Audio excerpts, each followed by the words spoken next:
And the one at the cemetery looks like this. Whole city has.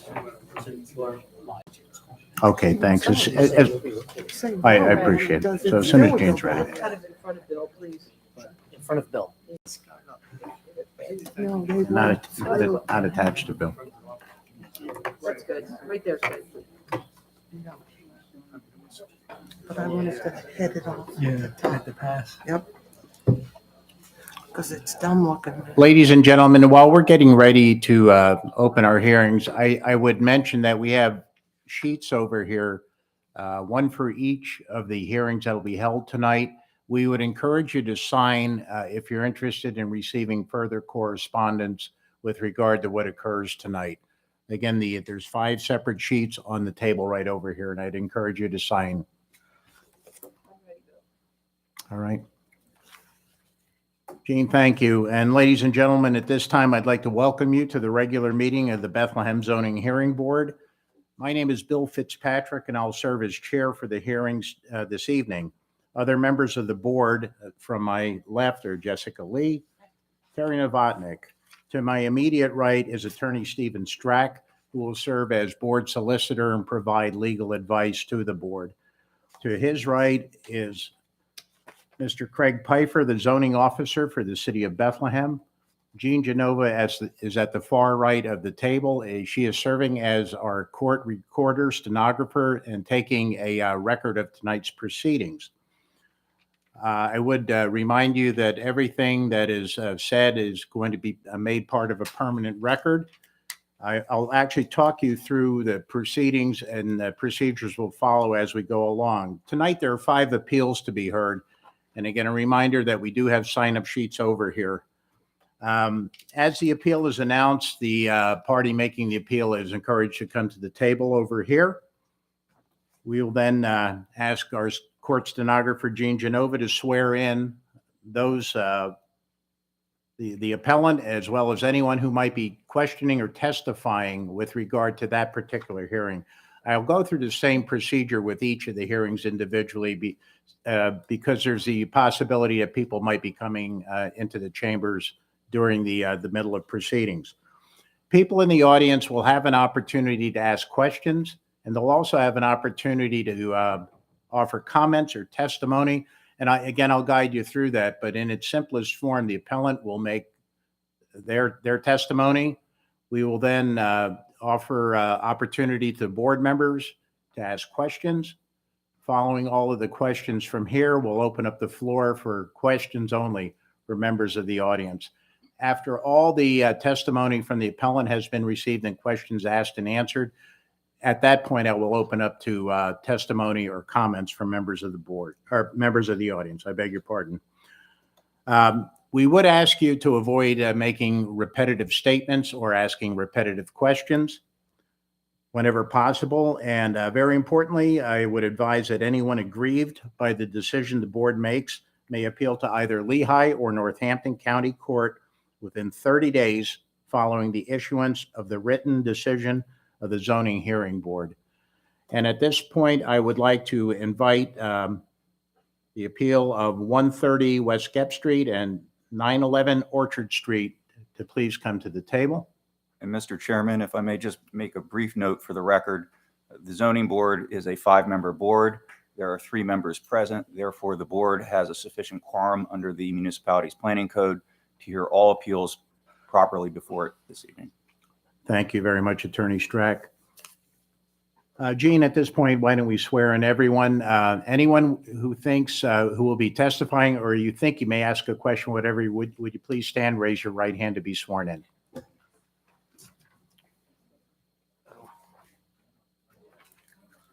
Swear by Almighty God, searcher of all hearts, that the testimony that you shall give in this proceeding should be the truth, the whole truth, and nothing but the truth, and as you shall answer to God at the last great day. Do you so swear? I do. You may be seated.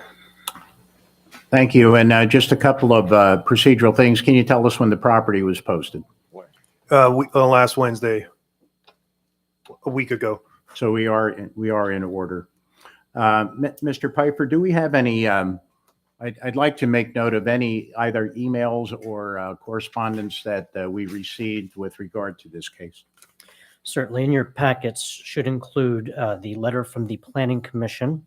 This was dated July 2nd, 2021 in regards to a site plan review. Then we do have correspondence from three persons. Katie Regan, who wrote about this project in opposition, as well as Tina, and I'm going to try and pronounce her last name, Marzigliano. And the last came from Janet Haspel. All three were expressing concern and objection to the Thank you. requested relief. May I ask, are any of those parties present in chambers tonight? You are. And more than one person, were you raising your hand as well, ma'am? Okay. We would welcome you to read your statement at the appropriate time or offer testimony or comment at the appropriate time. With regard, Attorney Strack, if you would just brief the audience on how we'll treat the other emails or correspondence received. So the zoning board is a quasi-judicial body, which means the board should endeavor to apply the rules of evidence. And generally what that means is out-of-court written statements presented for the truth thereof are hearsay, and therefore the board generally will take the written emails and comments that it has received under advisement, but they will not be made part of the record due to the fact that, an email cannot be cross-examined. So we would encourage anyone who has an objection or an interest, you will have the opportunity to present your testimony in opposition or related to your questions or concerns about the project at the hearing today. Thank you for that clarification. Have you been made privy to the emails that we received? Yes, You have. Can I have your name, please? sure. My name is Joe Rentko. I didn't hear you. Joe Rentko. Okay. Mr. Pfeiffer, can you give us the facts of the case, please? So two parcels. The first is located at 130 West Gep Street, the second at 911 Orchard Street. This is the appeal of Robert Smith on behalf of RJ Holdings, Inc. to construct a three-story structure containing 18 multifamily dwellings, which requires a variance to permit parking in the front yard and dimensional variances to exceed the maximum area for parking within the front yard, 50% permitted, 68% proposed, and to decrease the minimum separation distance between dwellings and of parking, 15 feet required, 7 feet proposed. The two combined lots total 29,110 square feet, and both are located within the RT, High Density Residential Zoning District. I thank you. At this point, would you proceed? Sure. Can I just step up? Can I put a? Sure. If you do, take the microphone with you, though, please.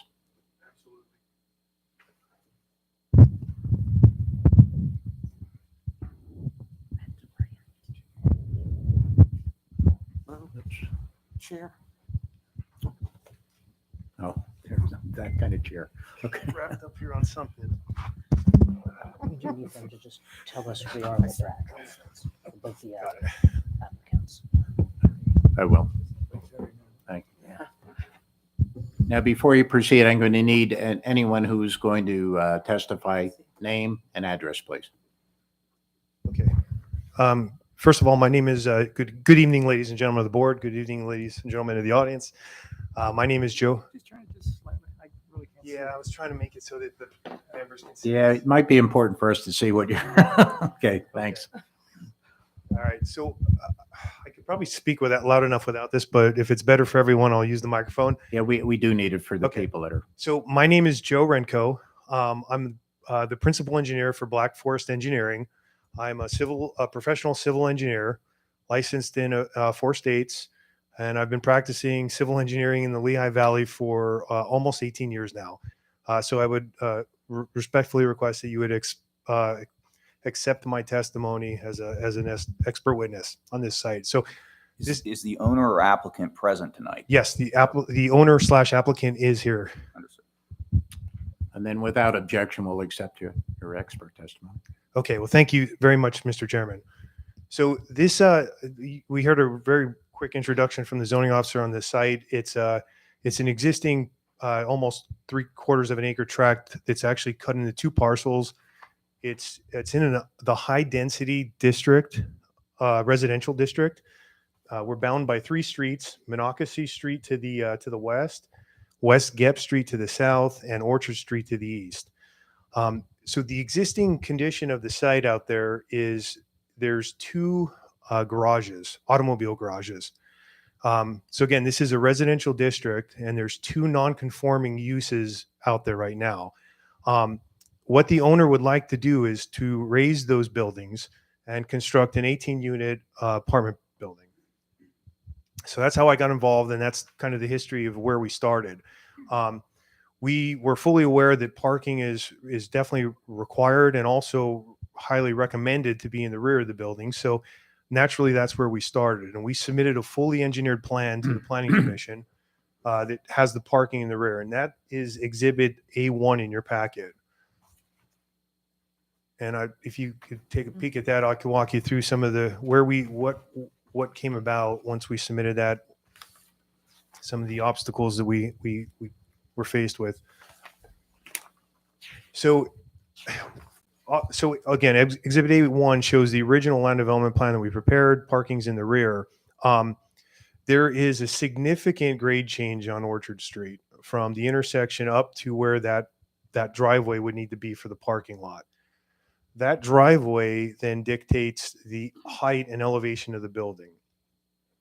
So what we're left with is a configuration where we have a building that's high off the sidewalk with some retaining walls in the rear. More importantly, the depiction of this profile here in the upper right shows, we're literally connected to that street elevation. We can't change that on Orchard Street, and we can't change the street elevation over on Monocacy Street. So what we have is we have a subtle grade across the site where the building is, but then we're forced to have this quite steep driveway entrance, and we lose our ADA accessible connection with the sidewalks. So that was issue number one that we identified. The second issue here is the homes across the street, across Orchard Street, they have garages that are built almost right up to the property line. We have software that simulates vehicle turning movements. So we ran a fire truck through the parking lot, and we can comfortably get a fire truck into the parking lot, but we can't get a fire truck out. So a fire truck would be required to either back up, which we've since learned that the distance exceeds what the code allows for the maximum backup distance. So that is what we're what we brought this plan forward to kind of depict where we started, all the things that we tried to do, and why we think that this plan fell quite short. There's also another exhibit that goes along with this, A2, if you want to just take a really quick peek at that.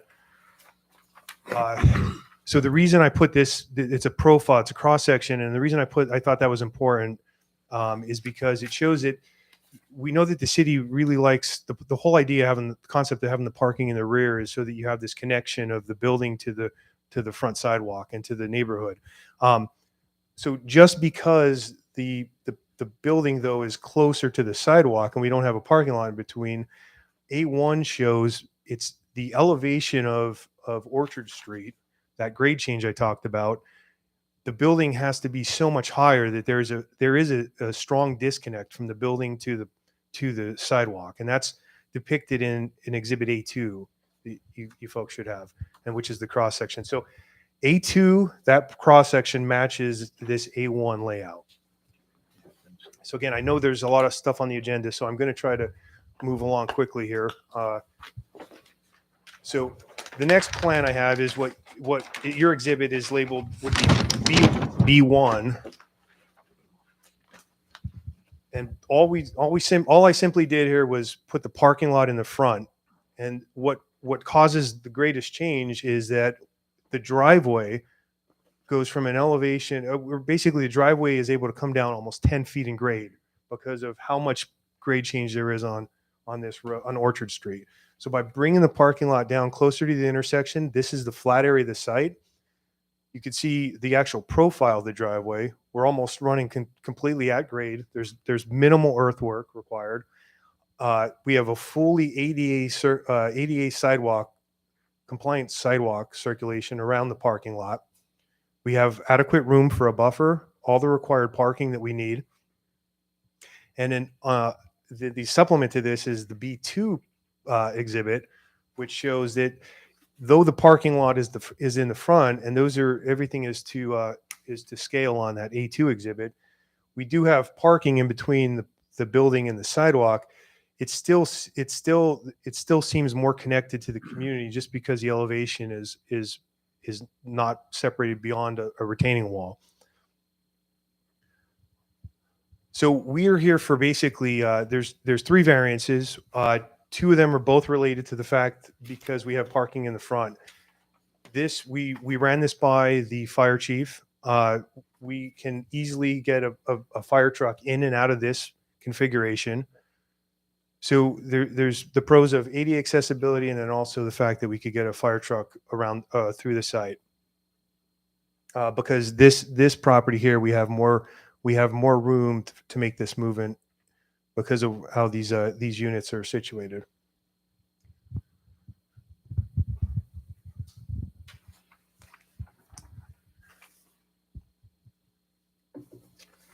Those are all the facts that I have. So I'd be happy to maybe answer some questions.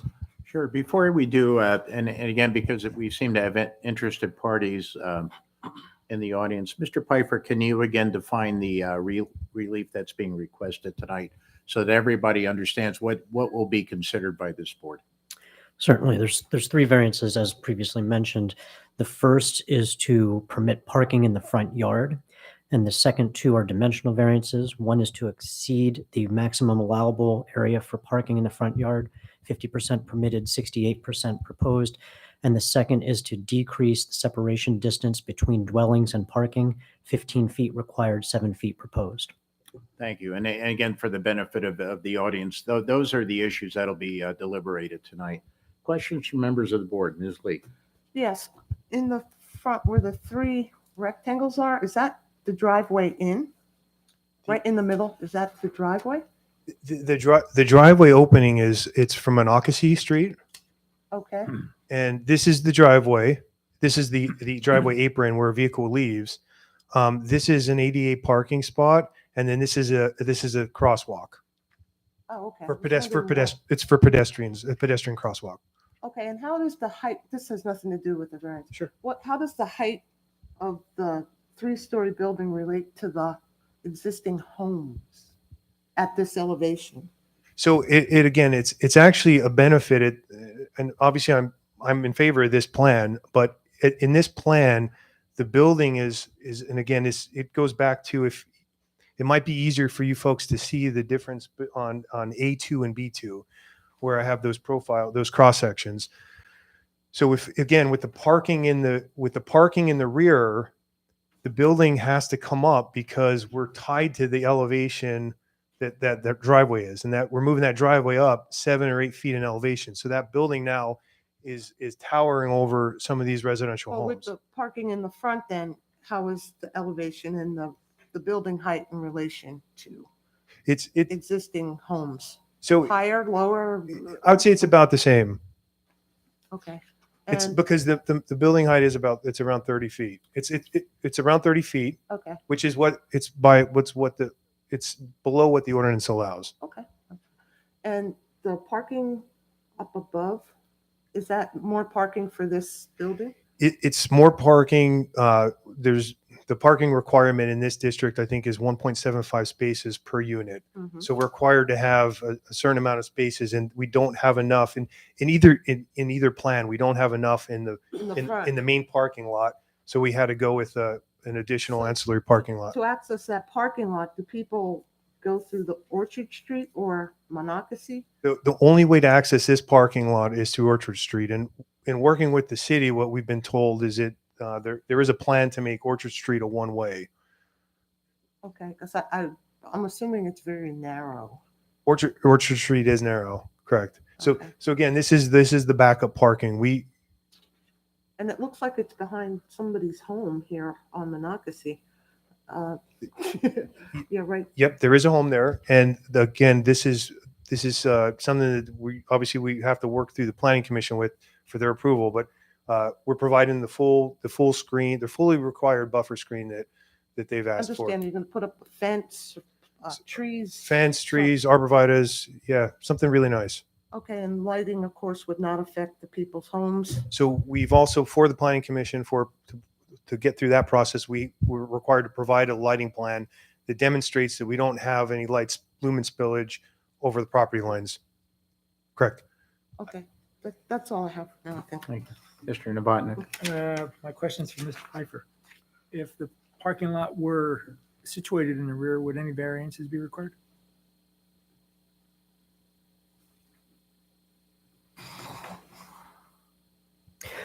Only if they encroached upon that minimum separation distance of 15 feet. Okay. Otherwise, the other two would be eliminated. And the 15 feet is separation between the apartment building? And the drive aisle or parking stall, Right, correct? not of any of the residences. No. Correct. I'm sorry for answering that for him, but I know what you were asking. He can It's throw his saying voice, parking that's pretty good. and dwellings. Thanks, that's my only question. Thank you. Mr. Renko, can you again go over the the parking deficiency since you're proposing only 7? I don't think we I have. beg your pardon. I'm misreading this. No, it's okay. That's the distance between. Yeah. So what that means, just if the board wants me just to explain that. If you would, please, and I apologize for misstating. No. I'm happy to explain that. So the only variance that isn't related to the parking in the front is the dimensional variance that the zoning ordinance requires there to be 15 feet of separation from the building to either a drive aisle or a parking space.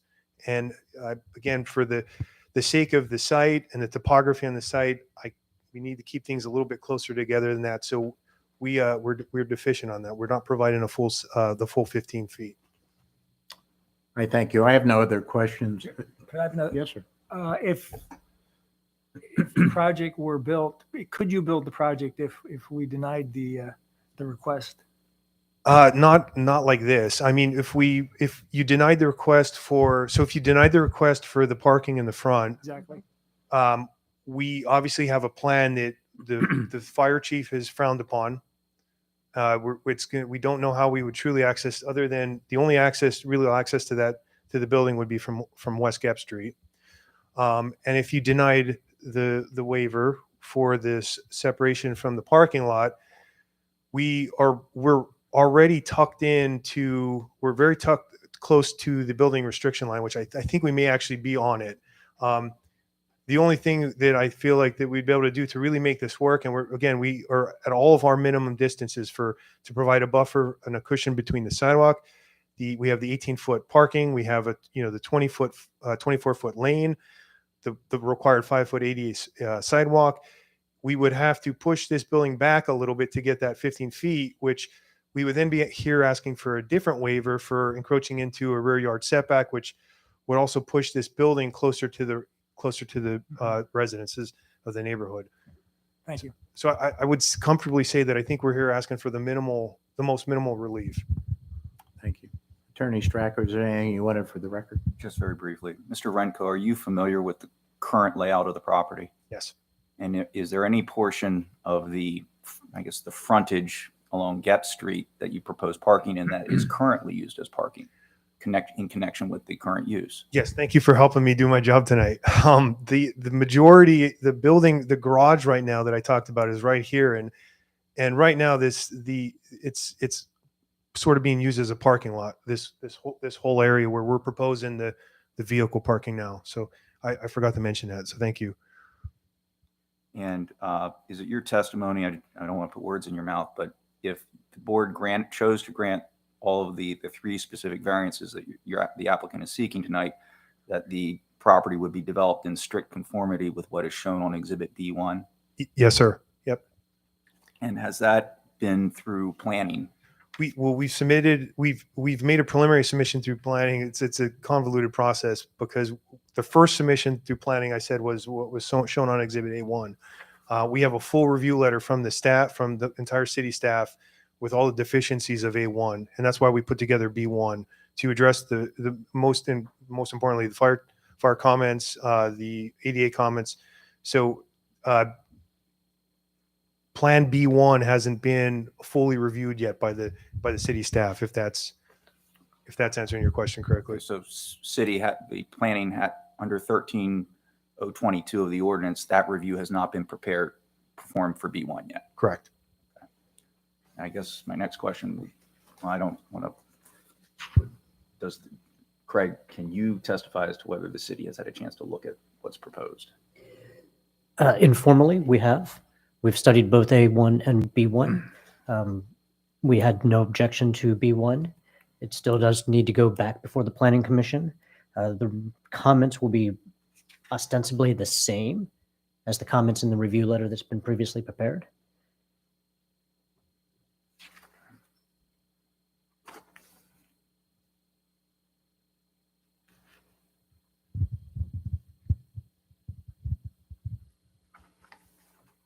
And from your perspective as the zoning officer, has the applicant submitted all the necessary materials in accordance with the zoning ordinance and any of the required provisions of the city law to allow the board to make a merit-based determination on this appeal tonight? They have.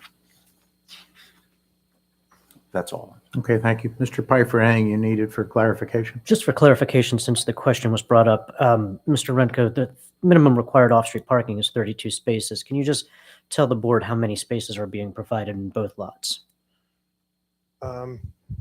Sure. I thought it was 32.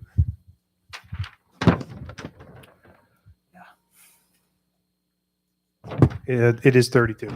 Thank you.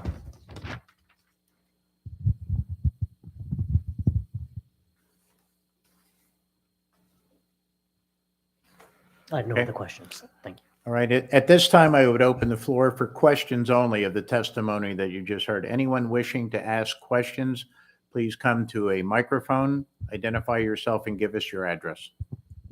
This would not be for testimony. I'll give you a chance to do that, but these would be questions. Please. Hi, my name is Kim Stuckey. I reside at 920 Monocacy Street. My first question is, when you say front yard, what exactly does that mean? Is that Monocacy Street? Is that Gep Street? Where is the access into the parking lot? Is it one way? Is it both ways? Try and hold off there. Okay. We're getting too many questions lumped in together. So I don't know if it would be easier for me to point it out on the plan, but the front yard, we're considering Monocacy Street on this project, the front yard. Okay, So everything, all the front yard requirements of the ordinance then are all built off of Monocacy Street, like the no parking, the front yard setbacks, the no parking in the front yard, which is why we're here tonight. The access though is actually, I'm just gonna point this out really quick. Okay, you're going to need a microphone with you, though. Oh, okay, you're going to take the exhibits with you there. Yeah, that works. So I'm sorry. The frontage is West Gep Street. The access is east to west on Monocacy, and it's a proposed one-way street.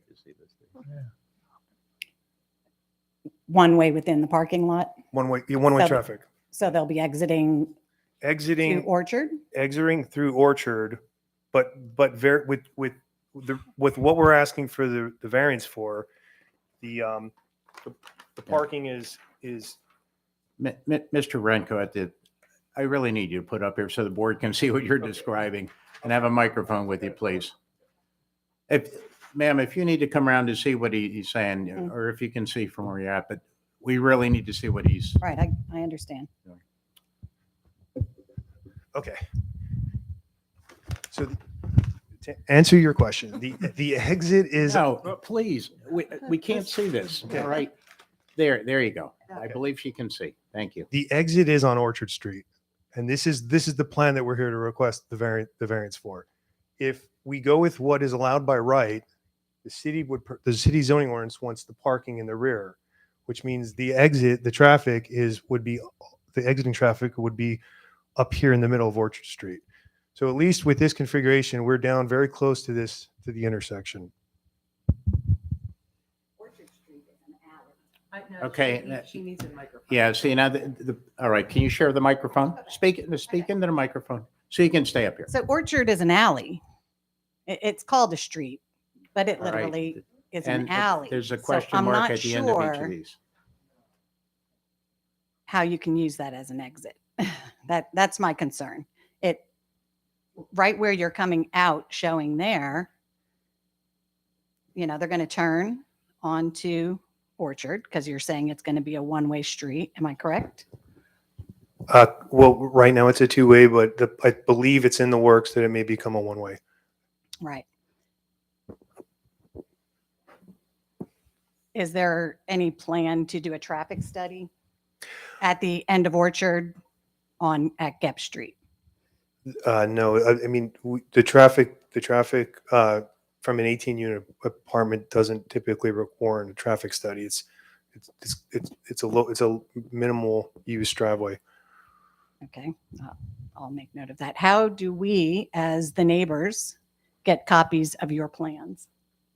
I noticed on it, you know, last month when I was Mr. Pfeiffer, here. can you address? Yeah, the plans are on the city's website. You are also welcome to come into City Hall. I can show you the applicant's paper copies. Okay, I've looked through the website, so I don't know if I'm just looking in the wrong place, but I think everybody should have access in our neighborhood. Most people don't even know that this is going on. So we, to make you feel a little bit better, we're only at the very beginning of the planning process. We still have to go before the planning commission where they have an influence on some, you know, some of the screening things, some of the things that the community may be very interested in. And definitely I would suggest that you come to those meetings and share that with the planning commission because they can. Do you know if we get notices for the planning commission meeting as well? If you sign the sign-in sheet, I will make sure that you get notification of the planning meetings. Okay, thank you. Okay, so moving this back, I'm the property that is affected by the building being next to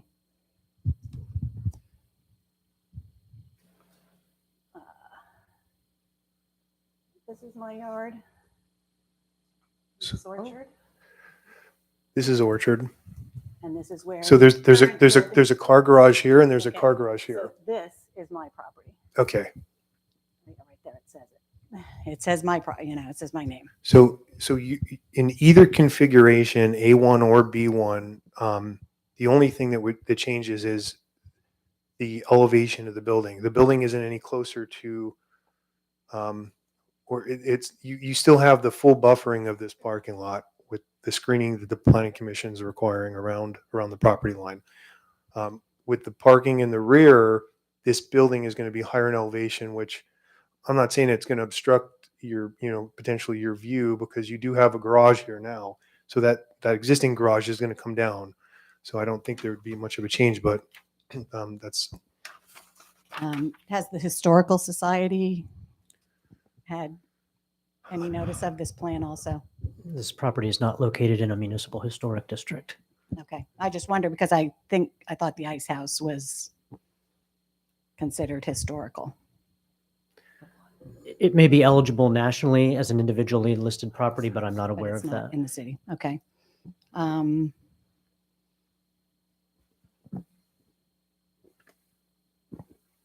guess my other question is, are there site remediation plans for both of the garages since they've been garages for so long?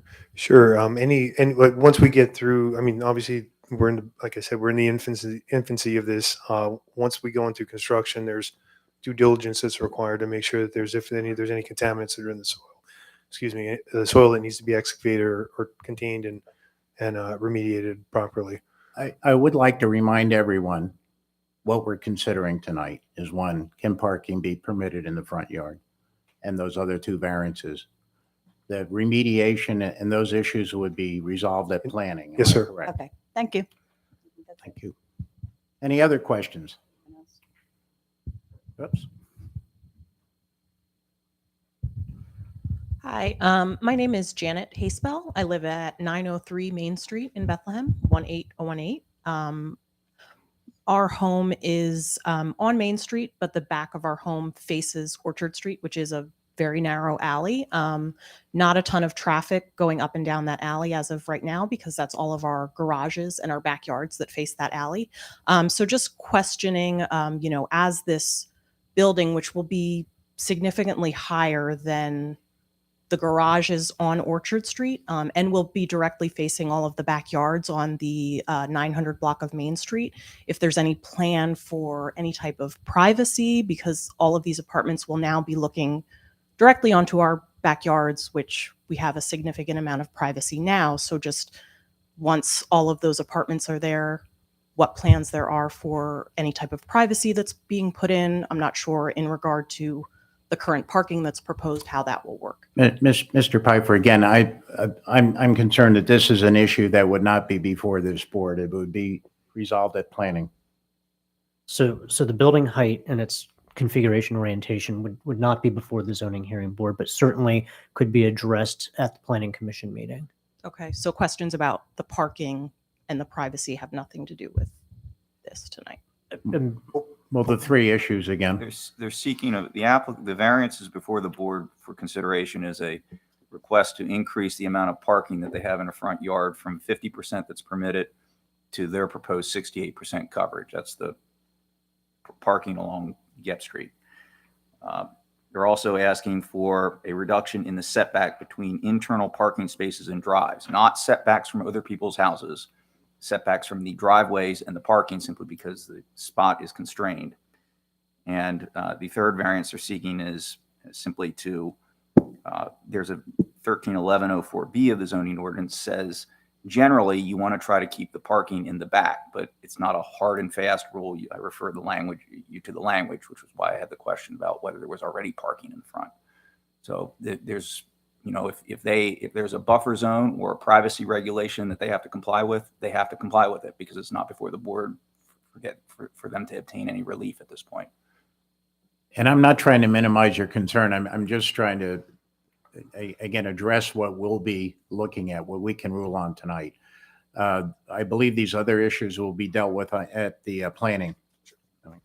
So essentially it'll just be, you'll approve this and then we'll have to deal with the planning. We'll either approve it or not, but just based on the three things that are in front of us. So buffering is not one of the things in front of us. Miss, do you want me to point out to you, though, the difference between the two?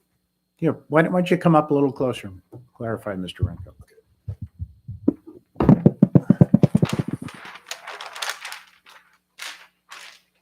There you go. Thank you. So this is the plan that's been referred to as A1. This is the plan that's allowed by right. So we technically would not need to be before the zoning board with the parking in the rear. It alleviates the two of the zoning requests. Again, for understanding your concerns, this plan, it's a one-way exit on the Orchard Street, and all the parking is coming out up here in the middle of, I don't want to say the middle, but in the more centralized area of all the neighbors. That's where most of the traffic is. All the traffic's going to come out, and you're going to have it coming through all these neighbors. What the ordinances do require, though, is buffering and screening around parking, and that's what we were talking about up at this upper parking lot. So there is a screen here. We're not required to have any screen in between the two parking lots. There would be a screen here as well. This is the plan that we don't want to do. So back to Exhibit B2, with the parking in the front, it brings a lot of that traffic and keeps it closer to the intersection, away from the majority of the residences on Orchard Street. So again, I think that I would hope that these residences would find this plan more favorable as well, because it does keep more of the vehicle traffic closer to Gep Street, instead of kind of coming through the center of the site closer to where their properties are. This plan, on this plan, what we're proposing is there's like a cheek wall here that pedestrians that are on the sidewalk, they could stop, sit on, take a rest. But there's also a full vegetative screen in between that cheek wall and the sidewalk. So when you're walking on here's maybe really, I apologize, it's very small, but here's a depiction of a cross section of what it would look like. There'd be a car on West Gep Street, pedestrian here. You have some vegetation. You've got a small increase in elevation. You've got a parking spot, and then your building. So I think that's the best that we can do with what we have here. Okay. Don't have any other questions. All right, thank you. Any other questions from members of the audience? I actually have a follow-up question. Take the microphone, please. I'm sorry, Kim Stuckey at 920 Monocacy Street. The parking lot that will still be in the back, is that also exiting through the apartment complex and out onto Orchard, or is that exiting onto Monocacy Street? Because you're saying that back parking lot will be a one-way? Well, all the parking lots, this parking lot's a one-way. This is two-way, but it's a dead end. There's nowhere for it to go. This is basically what we're considering the overflow. We think the parking requirement in the zoning ordinance is a little conservative at 1.75 per unit. Some of these people are going to be people that take the bus, that don't have a car. This is what's required by ordinance. So we were required to find a space on this site for these parking spaces. Otherwise, we'd be here asking for a fourth variance Right, for but parking. but those in the back will be exiting then back onto Orchard. Whoever's stuck going up to the higher lot will have to enter on from Orchard Street and also exit onto Orchard Street. Thank you. Correct. Thank you. Any other questions? Okay. Is there additional testimony you'll be introducing? No, sir. Okay. And you move all your exhibits in. Yeah, Please. you do. One more. Oh, I'm sorry, Jessica. That's all right. I have one more question. You just mentioned that the upper lot, they would be exiting and entering onto Orchard. How can that be if it's going to be one way coming down towards Gap? So the signage is it's a one way. So the traffic would have to come in from the top into the parking lot and out. Okay. Okay. That's the plan. We don't know if the city's actually going to change that to one way, but that was what we were told that may happen in the future. But it is currently two-way. It is currently a two-way street. Okay. At this time, I would welcome comments or testimony from members of the audience. And ma'am, I think you had sent in an email. Would you like to introduce your testimony? But again, give us your name and address, please. Sure. My name is Janet Haspel, 903 Main Street, Bethlehem, Pennsylvania. So as I mentioned before, we are on the 900 block of Main Street, and the back of our home and our backyard will face this proposed apartment building. So just do have concerns over, as I mentioned before, the privacy, as we'll now have apartments facing directly into our backyard, and loss of sunlight, for our plants and gardens in the backyard, as well for our neighbors. And, on both sides, increase in traffic. As I also mentioned, Orchard Street is an alley. It's very small. So it'll be an increase in traffic and noise, again, directly behind our houses for our backyards. So, just not in favor of the building of this apartment building. So just wanted that to be noted for the record. We've lived in this home since 1988. So, we're very familiar with the neighborhood and the community, and just am opposed to the building. Thank you. Thank you. Any other testimony or comments from members of the audience? Would you please come to the microphone, identify yourself?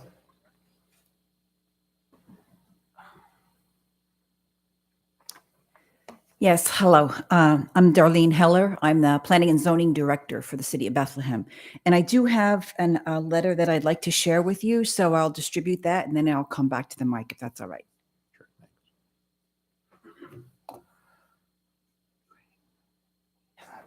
We have.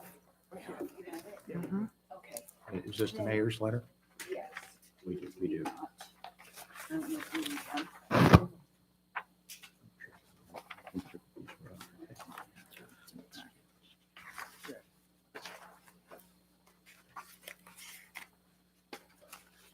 I'd like to read it into the record if that's all right. Please. This is a letter dated February 22nd, addressed to the zoning hearing board members and from our current mayor, J. William Reynolds. He says, zoning hearing board members, I am writing to share support for the above referenced land development project. As you will hear described in the presentation of the project, the proposal removes 2 non-conforming auto repair garages from a residential district.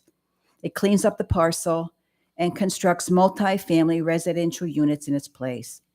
This is exactly the kind of redevelopment project the city of Bethlehem is looking to support. First, intense non-conforming uses can be a challenge in any residential neighborhood. These 2 auto repair businesses were often a source of neighborhood complaints related to noise, overflowing parking impacts, and other nuisances. Also, the residential development is designed to be compatible with the surrounding residential properties. The developer worked with the Planning Bureau on design and layout. The design needs no relief for density, height, or setbacks. And I would add also, one of the primary concerns that we often hear in residential areas are parking issues. And this project does not need any relief from the number of parking spaces that it provides. The only reason that the project now needs relief is to put parking in front of the buildings. The project was conceptually designed with the parking in the rear. However, the slopes of the property make it extremely challenging to put the parking to the rear of the lot. The project engineer in the city's engineering bureau concurred that the placement of the parking in the rear of in this instance was largely infeasible. For these reasons, I support the elimination of 2 previously nuisance non-conforming uses and the infill construction of a largely conforming residential development. Thank you for your attention to this project and for your service to the city of Bethlehem as a member of the zoning hearing board. And it's signed from our current mayor, J. William Reynolds.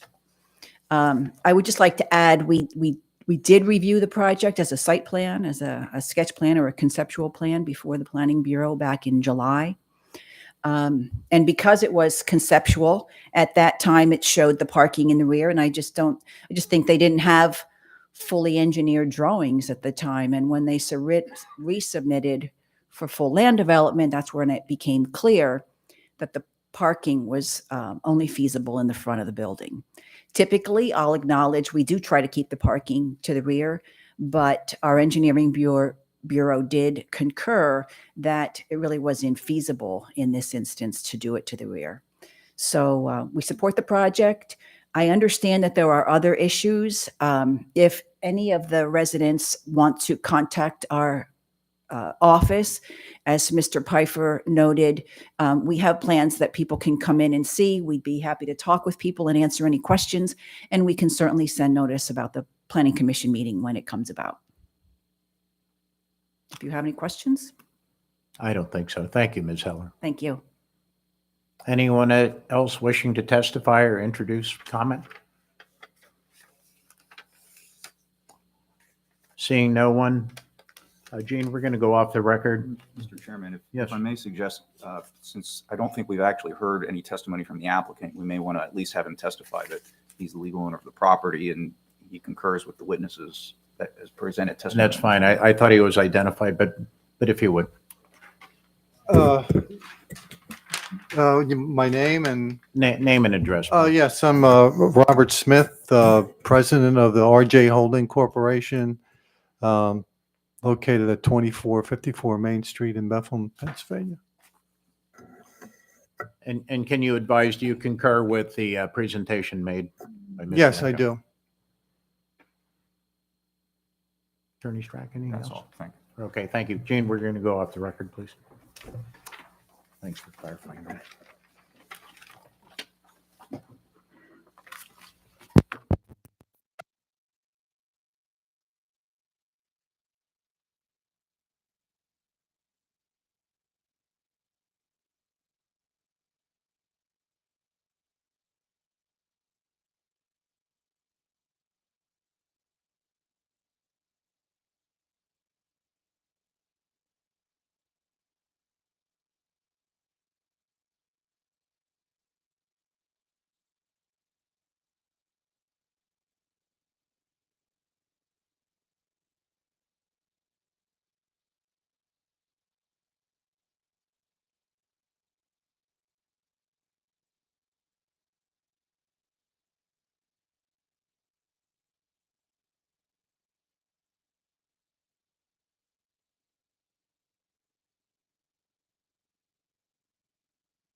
All right, Gene, I'd like to go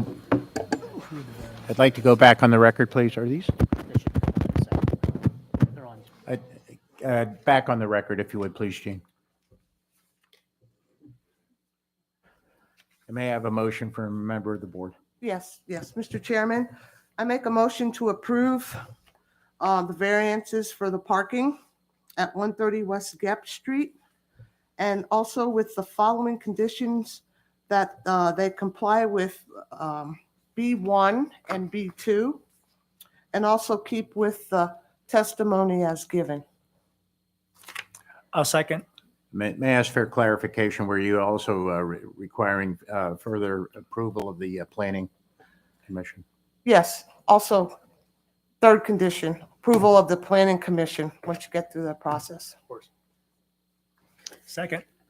Ms. Lee, Yes, Mr. Novatnik, Yes. Mr. Fitzpatrick. Yes. Your appeal's been approved. So now on to your next hurdle, I understand. And for those of you in the audience, we're going to do our very best to stay in touch with you. Again, I hope we've told you how you can be in touch with the appropriate folks at City Hall. Thank you. Thank you, ladies and gentlemen. Good luck with the project. Thank you. The second hearing tonight is that of 2854 Linden Street and the appeal of Dino and Joanna Cantelmi.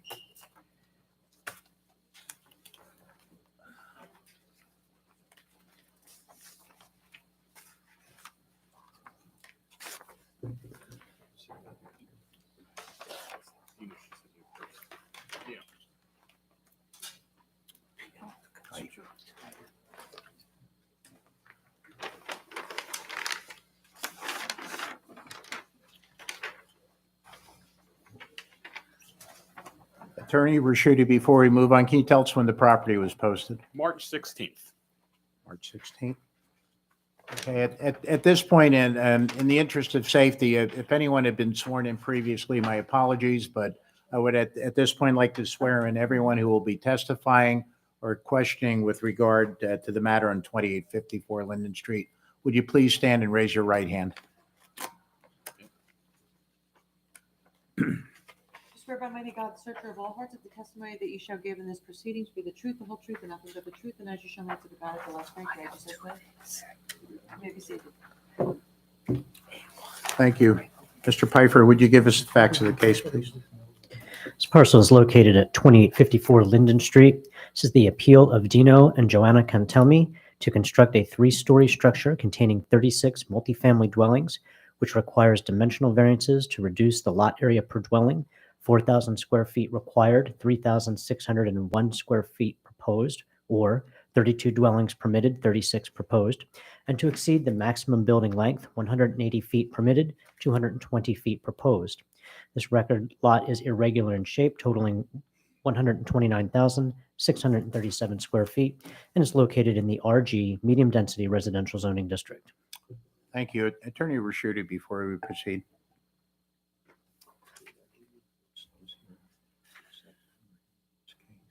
Want me to make a note for the record? Or at least have on the record, or if we should, that there's a previous decision on this, but I'd like to clarify. Okay. Folks, there is a prior appeal that was heard by the board on December 15th, 2021, related to this exact same property. And we're just going to note that the board's aware that their parties may raise a res judicata issue. My advice to the board will be that they should hear the facts and then make an ultimate determination as to whether or not this appeal is precluded based on the prior appeal, but that they should hear the facts first, because there's certain rules that they should follow when they apply. But for the sake of, win, lose, or draw, regardless of the outcome, I'm going to request Attorney Raschuti's consent to the incorporation of the prior record, so that, if the matter ends up on appeal, the reviewing court can look at the prior appeal, look at this appeal, and decide whether res judicata applied or not. I agree. Thank you. Thank you. Attorney Raschuti, you may Before I start, I proceed. just want to pass out some exhibits. Thank you. They're marked in the order that will be presented. Thanks. Oops, careful.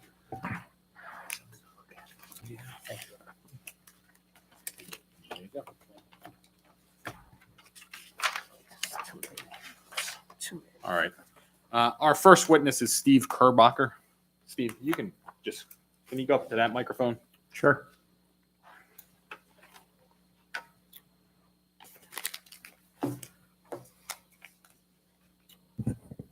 All right, Steve, can you just state your name and business address?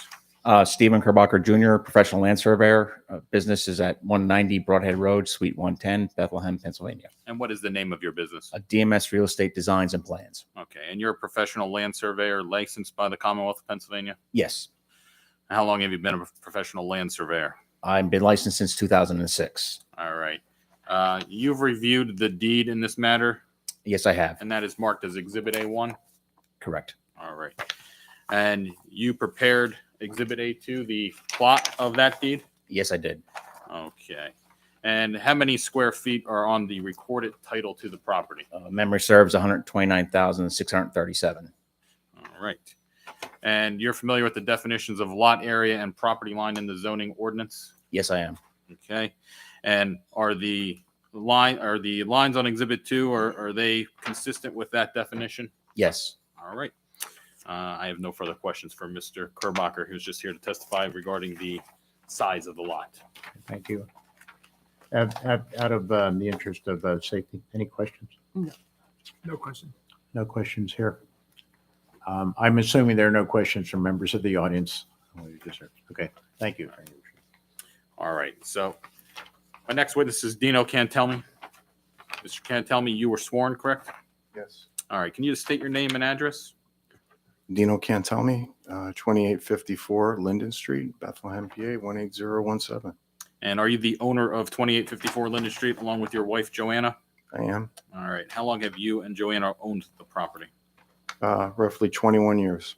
All right. And you recently purchased another home in that area of Bethlehem? About a half mile away, yes. Okay. And did you look at selling this property at all?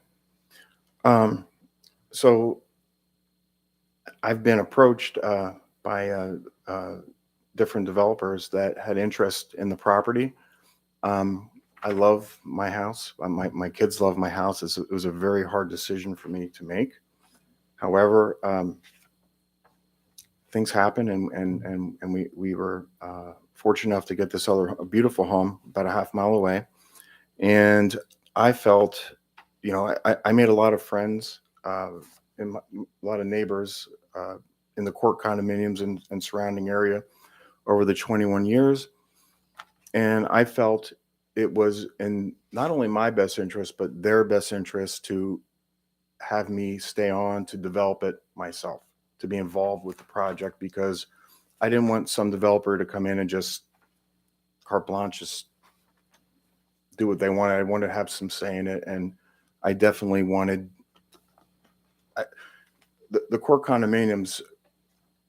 They have a beautiful view of my field right now, and my house. And I didn't want to just take that away with like a 5-story complex. And so besides my kids making a lot of noise and running around and playing football and my dog barking, I also didn't want to add, a lot of, light pollution, noise. I just wanted to have some kind of control and say as to what they were going to get. And that's why I decided to stay on. Okay. And your family has deep roots in Bethlehem, correct? Very deep. My roots went very deep in Bethlehem. My family, my grandfather started Cantelmi Hardware in South Bethlehem. And I grew up in Fountain Hill, but I spent most of my adult life on the other side of the bridge in Bethlehem. My wife and I are high school sweethearts. We have 4 kids.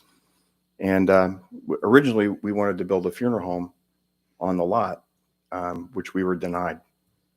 How long ago was that? 21 years ago. Okay. It was maybe 20. But I don't know if we were, I think it was probably a year or two. I don't remember the exact date, but we tried and we were denied, and it would have been beautiful and we would have lived there, but it didn't work. So as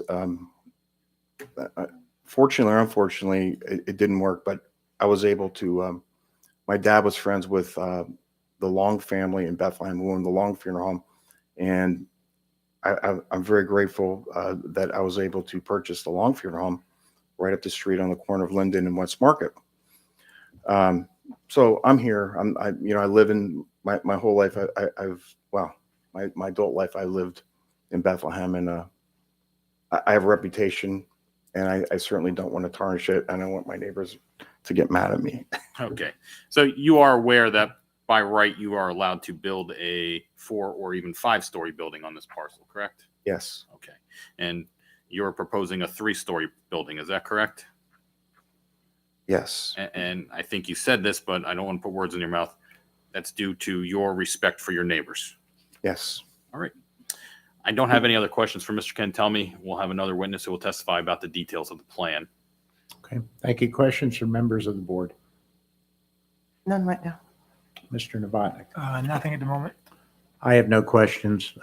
Anything that you might? No. We're fine. All right. No, wait, I beg your pardon. Are there any questions from members of the audience of Mr. Cantelmi? Okay, next witness, please. Thank you. We have Mr. Dwayne Wagner.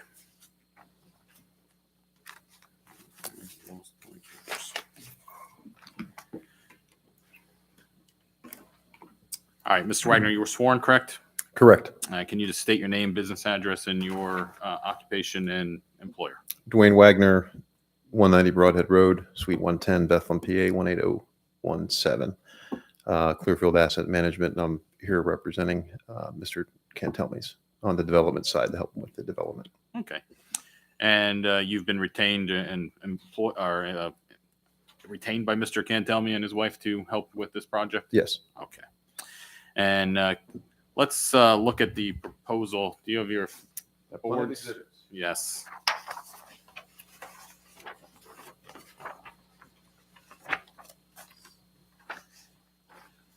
I'm going to start with Exhibit 3.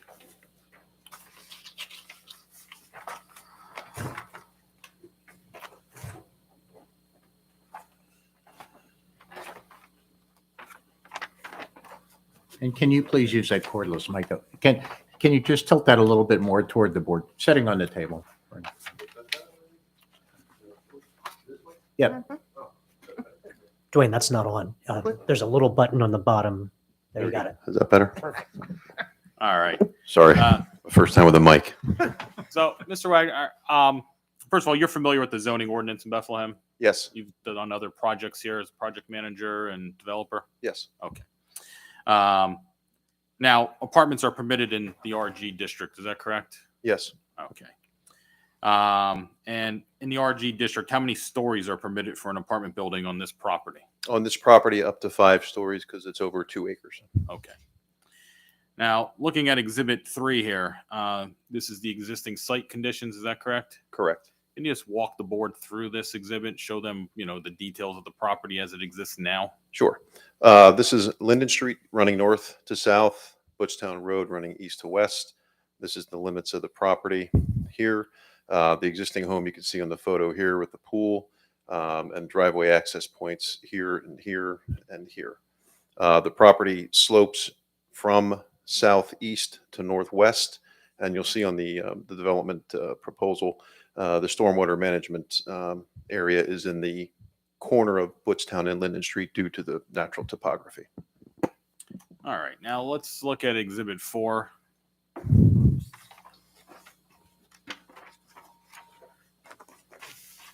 This is the actual zoning plan. Correct. Can you just walk the board through this plan? Sure. Again, oriented the same way, Linden Street along the left side of the property and Butchtown Road along the top, running east to west. There's one driveway shown into the property off of Butchtown Road towards the east end of the property. Parking lot is configured on the east end running north to south. There's 2 double loaded drive aisles, and the building is located on the west end of the property parallel to Linden Street. All right, and how many parking spaces are on the property? 72. And how many are required? 72 based upon 2 per unit. Okay. And then, since we already mentioned the prior zoning and it's part of the record, how's this plan different than the last zoning? The prior plan had the building running east to west along the south property line. It had a fire access lane around it, and the parking lot was configured all in the front of the property, and the stormwater detention area was configured differently based upon that design. But the driveway was at the main was at Butchtown Road. That's probably the main consistency between the two plans. And this plan right now, what variances are we seeking tonight? We're seeking a dimensional variance to exceed the 180-foot limit to approximately 220 feet. And we're also asking for a de minimis variance to increase the unit count from 32 to 36. And that increase basically finishes off the building, and it's also due to some other cost factors. If we have an exhibit, we'll show that a little Sure. bit more clearly. And in the prior plan, there was an additional variance sought, correct? We had a dimensional variance for setback for the drive aisle from the building that is now no longer included in this request because we got rid of the drive aisle around the rear of the building for the emergency access. And in the last case, that necessary to have the drive aisle for the fire access necessitated the length of the building, correct? Correct. All right. Now, let's look at Exhibit 5 a little more clearly for the board to look at. This is a present, we call it, sorry. The wrong one. A5. That's this should be A9. This is what we call the presentation plan. It's the same information as the other plan, but it just has some more color to help delineate parking lot area, drive aisle, access points, the stormwater management, and then the building, as well as the green space. And the existing trees to the south of the property, they exist there now? Yes. And you would still keep those trees there? We'll keep those, but we'll also look at that as we go through the development to determine which trees may be in need of replacement based on their condition, that sort of thing. But the intent is to keep a buffer along the south property line. Okay. And where's the trash receptacle in this one? Right now, it's proposed here on the southeast corner. Okay. Now, you mentioned before about the variance for length. Without the, I guess let's bring up Exhibit 6. I think let's start with that one.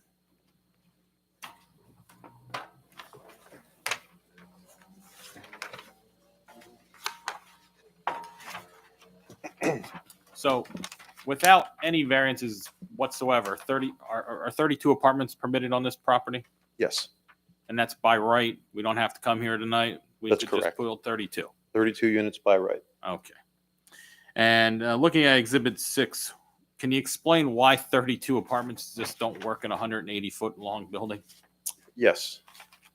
This is, Let me clarify. In a 3-story 180-foot long building. yes, thank you. The 180-foot dimension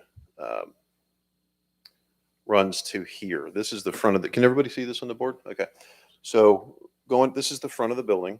This red line represents where 180 feet stops. So when you look at this in plan view, you'll see that the 180-foot line encroaches on these two units and the stairwell, which eliminates the entrance, or shifting this over makes this unit smaller. This unit becomes smaller. And these units aren't even in the scheme of things. So there's 3 units here because it's a 3-story building. There's 3 units here because it's a 3-story building. There'd be 2 more units to get to 32. So the 180-foot length eliminates 8 units from the plan, and we end up with 24. So we need to exceed the 180 feet, which is, it's a number somebody picked at some point in time, whether it's 180 feet, 150 feet, or 250 feet. It's an arbitrary number that we have to work with and come before you if we need to exceed the 180 feet. So what we're requesting is to go to 220 feet, which would allow us to build these 6 units to their full size and allow us to build these 2 additional units to their full size. And when I refer to full size, it's the marketable size for a 2-bedroom or 1-bedroom unit. If you go too small for a 2-bedroom, it's not marketable. If you go too large for a 1-bedroom, it's too expensive and not marketable. So there's a certain size we want to maintain in order for the marketability and viability of the project. All right. Now, the applicant has also requested a variance, what we're classifying as a de minimis variance, because it's less than 10%, to add, to change the dwelling, the square feet per dwelling unit from 4,000 square feet to 3,601. Is that correct? Correct. All right. Can you show Exhibit 7?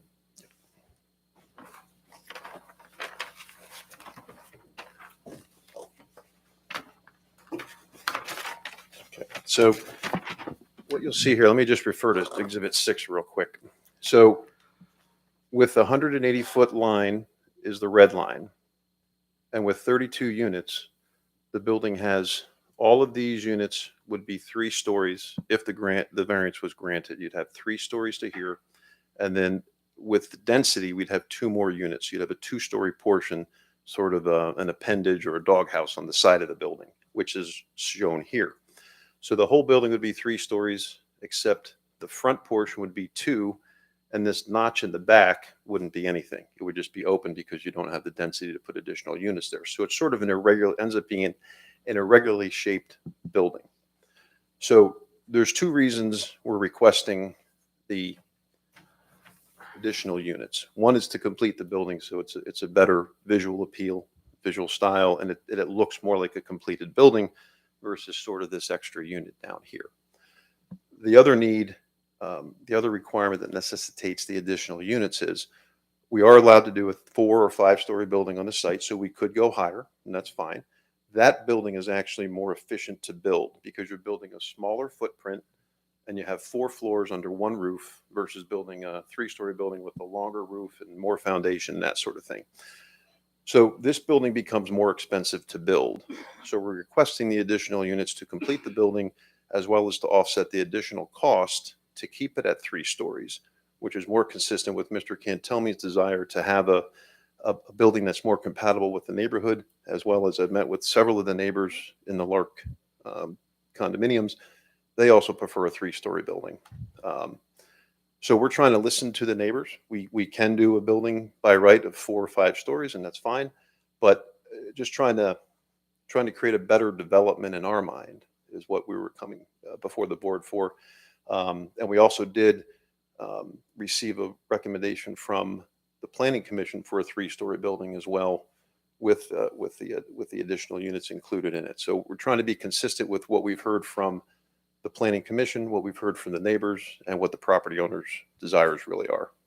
And Ms. Ragnar, the 4,000 square foot per dwelling number, that's in the ordinance, correct? That's correct. And that's another arbitrary number, I would argue, correct? That's correct. There's different square footage requirements. And you're in familiar different with zones. the area right across the street is the CS zone, correct? Yes. And what's the square footage per dwelling unit in the CS zone? 2,000 square feet across Butchtown Road, So- directly across the Literally property. across the street, you could build this project without any zoning relief whatsoever. Correct. If this property was located across the street, you could do 64 units.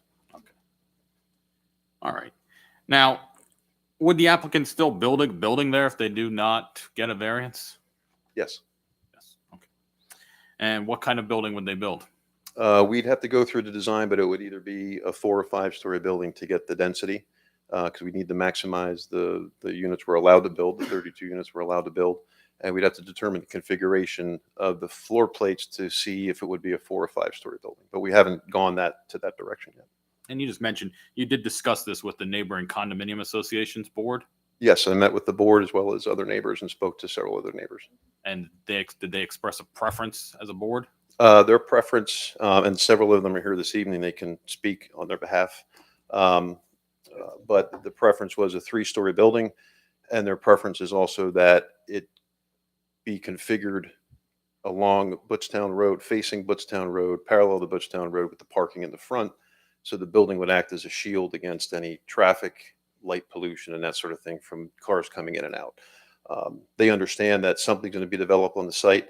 I believe, and they can opine to this or not, but I believe that they appreciated us trying to give them an extra voice, give them an opportunity to participate in what they'd like to see here. But they also understand that it's a piece of property that's zoned to allow certain things, and we're at the request of the board for the variances we're asking for. And just to reiterate what I think what you just said a little bit and clarify, we're only here tonight because you want to build a 3-story building to accommodate the neighbors and it's Mr. Cantelmi's desire to be a good neighbor for in Bethlehem there, in that area of Bethlehem. That's correct. Okay. Now, are you familiar with the relaxed dimensional variance standard set forth in the Hertzberg case? Yes. Okay. And do you believe that that should be applied in this matter based on the characteristics of the neighborhood? I do. Okay. And would a 4 or 5 story be out of character for this property? I believe it would. I believe the 3-story building is more fitting to this particular property. And would a 3-story building substantially alter the character of the neighborhood? I don't believe it would. Okay. Will it substantially or permanently impair the appropriate use or development of adjacent properties?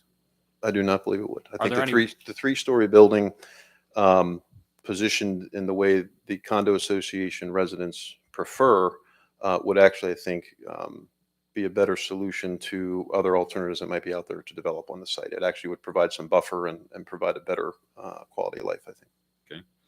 Okay. And are there any undeveloped properties adjacent to this right now? No.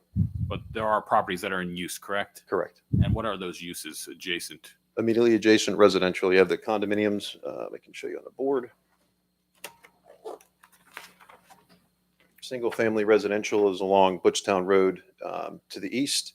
Across Linden Street to the west are single-family homes. Across Butchtown Road to the north are 2 single-family homes and bank building, a bank branch building, commercial use. And then to the south are the Larcourt condominiums, and slightly to the east as well. Okay. Do you believe this project would be detrimental to the public health? No.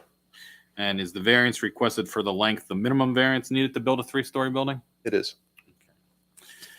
Now, Mr. Wagner, I think I want to kind of get into an issue here. Now, this plan as proposed is against Linden Street. And why did we come back with a plan for that with the building in a different position? Well, we tried to again, trying to keep the 3-story building concept in play for the neighbors and for the overall development. This is where the building would need to be located. The driveway entrance is here. Putting the building back here affects the layout of the parking and the access to the property. Plus, putting the building up here gives a little more accessibility from the road. But this is the best place for the building in this configuration. And there really are only 2 spots on this land for this building, correct? Correct. And what are those spots? It's running along parallel to Linden Street or parallel to Butchtown, parallel to the south property line. That's the plan that was denied by the board in December. That's correct. Okay. All right. I don't have any further questions for Mr. Wagner. I may have some follow-up based on the questions of the board. Okay, thank you. Ms. Lee, Nothing right now. Mr. Novotnik. This section of Linden Street, is that considered part of the state highway? Yes, it is a state route. Yeah, PennDOT. So have any conversations been had with PennDOT as to traffic impact? We've begun some preliminary traffic studies, but we have not made a scoping application or any detailed until we get a little further with what the ultimate layout of the building would be and the number of units impact that as well. To your knowledge, is there a difference in PennDOT's regulation between 32 units and 36 units? I don't believe there is. There may be a different calculation associated with that, but we have not requested that yet. So that would be part of your further process. That would be part of the planning. Yeah, we would work through the planning, land development approval process with that. That's it. Thank you. Okay, thank you. Mr. Renko, if you would kindly walk me through the reason for 36 units versus 32 one more time. Yeah, when we look at the 32 unit building we could build, for lack of a better term, by right of a 4 or 5 story building, when we compare that to the cost of constructing the same number of units in a 3-story building, we're building a larger foundation. You're going laterally instead of vertically. So when we go vertically with a 4 or 5 story building, we're able to stack floors on top of each other. So we have a smaller, more efficient foundation as well as a smaller roof. And then that allows us to build a smaller structure for some of the larger cost items, roof, foundations, that sort of thing. When we make it go out laterally, that increases the cost. So the additional units, the 4 additional units would allow us to recapture some of the costs associated with building a lower, wider building. And It's am I almost similar correct to that the trade-off is you don't go quite as high then? Correct. The building. That's correct. And again, the exhibit setting down here. This one? Yeah, I believe there's 2 units tacked on the side. These two here, correct. Yeah. Are you actually proposing to build them? We would not build this building. We would need the extra 4 units because we don't feel this looks, when you compare the two, it looks like a sort of an afterthought, and I don't think it's as attractive as the completed building when you look at them side by side. So the upper rendition is what you're proposing? Yeah, yep. Thank Yeah, you. we're requesting both variances. That's correct. I have no further questions. Attorney Strack, anything from you for the record? Your testimony is that you're familiar with the zoning order. Your testimony was that you were familiar with the Bethlehem City zoning order. I am familiar with, but I do not have it memorized. So I'll And be- you're satisfied that you could build a 4 to 5 story building of right without zoning relief, Yes, and that's feasible and financially feasible for you. yes, it is. And is this subject property currently used for permitted by right use? Yeah, Is it currently permitted? Is the subject property currently used as a permitted by right single family home? I believe it is. Yes. Yeah, it's not a non-conforming use or anything like that.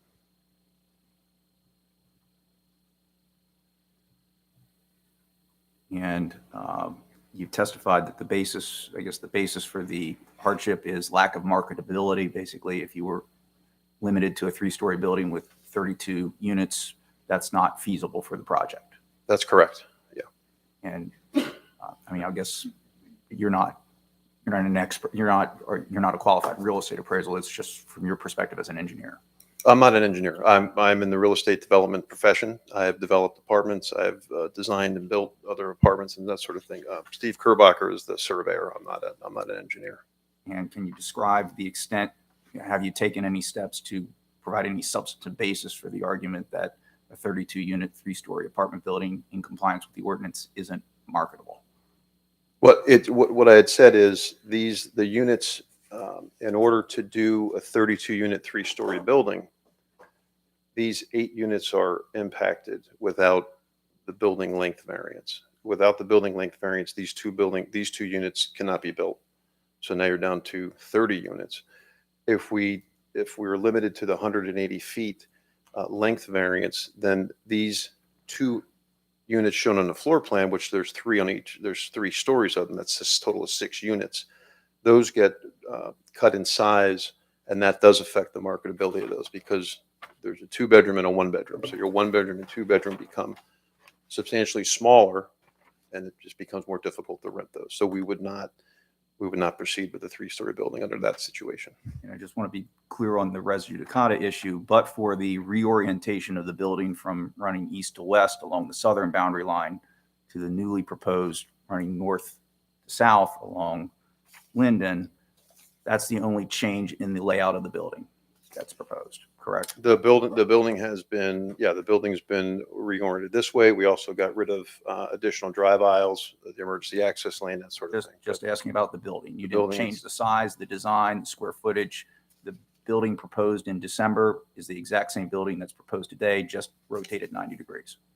Approximately, yes. Approximately 90 degrees, but yes, it's rotated on the plan. It is the same building footprint. And there's no impact or alteration to the nature of the variance relief that's before the board tonight. The length variance and the de minimis variance as to adequate lot square footage. Correct. Okay.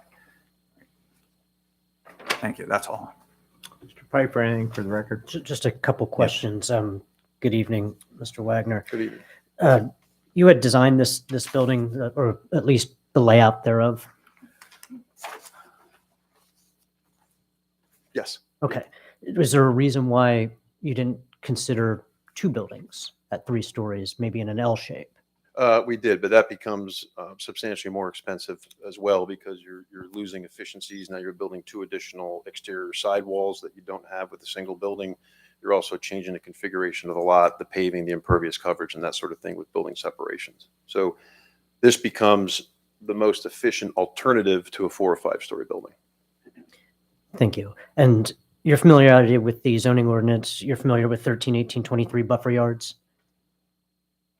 To a little extent. Don't try to trick me, but yes, I think I am. No tricks, I Try to answer your promise. question, but So in that section, it specifically calls out when multifamily houses are developed or multifamily dwellings are developed and they're adjacent to other dwellings, that there's a requirement of a 15-foot minimum buffer yard of dense plantings. And you're familiar with that section? Yes. Enough. And is there any issue why you could not construct that buffer yard as stipulated in the ordinance along the southern lot line or the eastern lot line? No, not at all. And in fact, during my conversations with the neighbors, I offered to, once the landscape plan would be developed as part of a land development package, we would work with the city forester and then even sit back down with them to make sure they understand where it is. And if we need to add a tree here or there, that's not a problem. But we would meet with them about that as well. Thank you. I have no other questions. Thank you. Thank you. At this time, I would welcome questions from members of the audience of the testimony that you just heard. Is there anyone who wishes to ask a question? If so, please come to a microphone and identify yourself.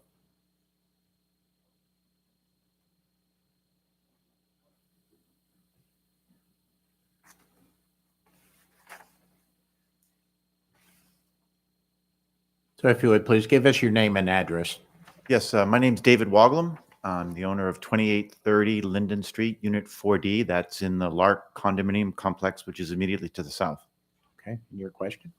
No, I just wanted to, is this a question or testimony? This is questions only at this time. Okay, I'm sorry. I misunderstood.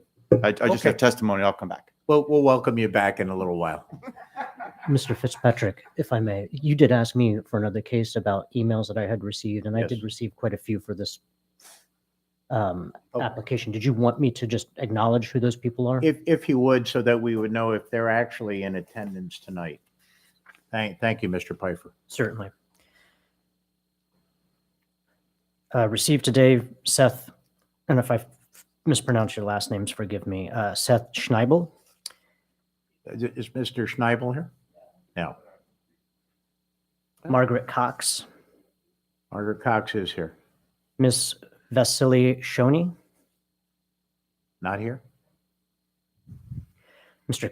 Kubler, Dr. Sokol, Not here.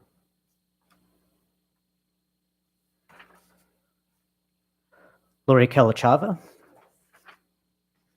Judy Dorward, No.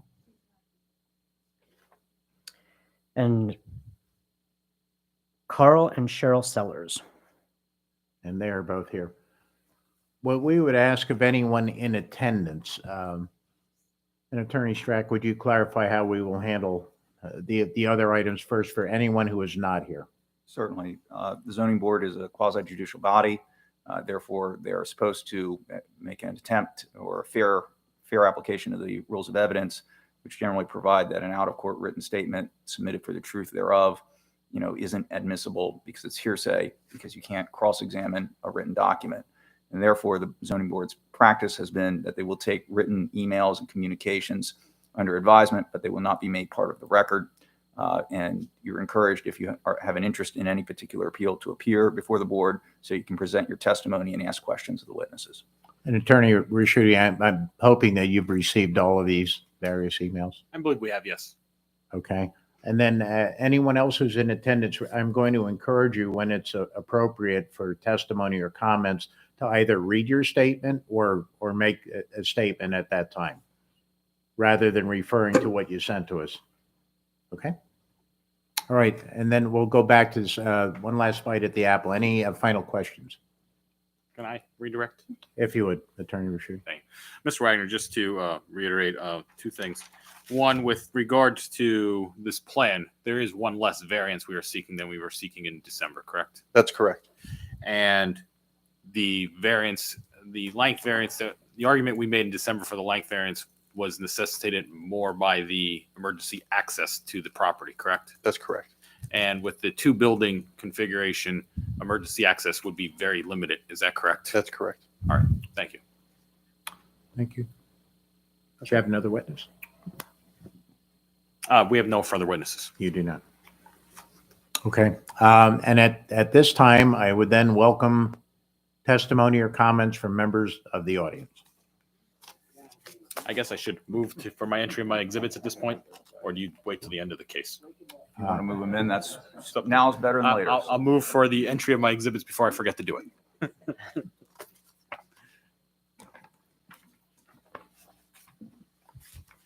All right. Made you go through that twice with that mask. I'm sorry about that. No problem. Again, I'll introduce myself for the record. My name's David Woglam. I'm the owner of 2830 Linden Street, Unit 4D. It's the part of the Lark Court condominium complex, which is immediately to the south. I'm opposed to the variances being sought in the current design, in the current layout. I know that this board acted on the previous plan back in December. This particular layout is really not good from an aesthetics and a lighting perspective for the residents of Lark Court.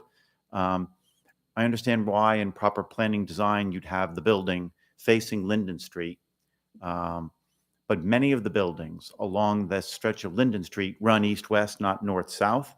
I would prefer that the zoning hearing board, if you are able legally, to reconsider and to approve the previous plan, that is with the building layout being from east to west.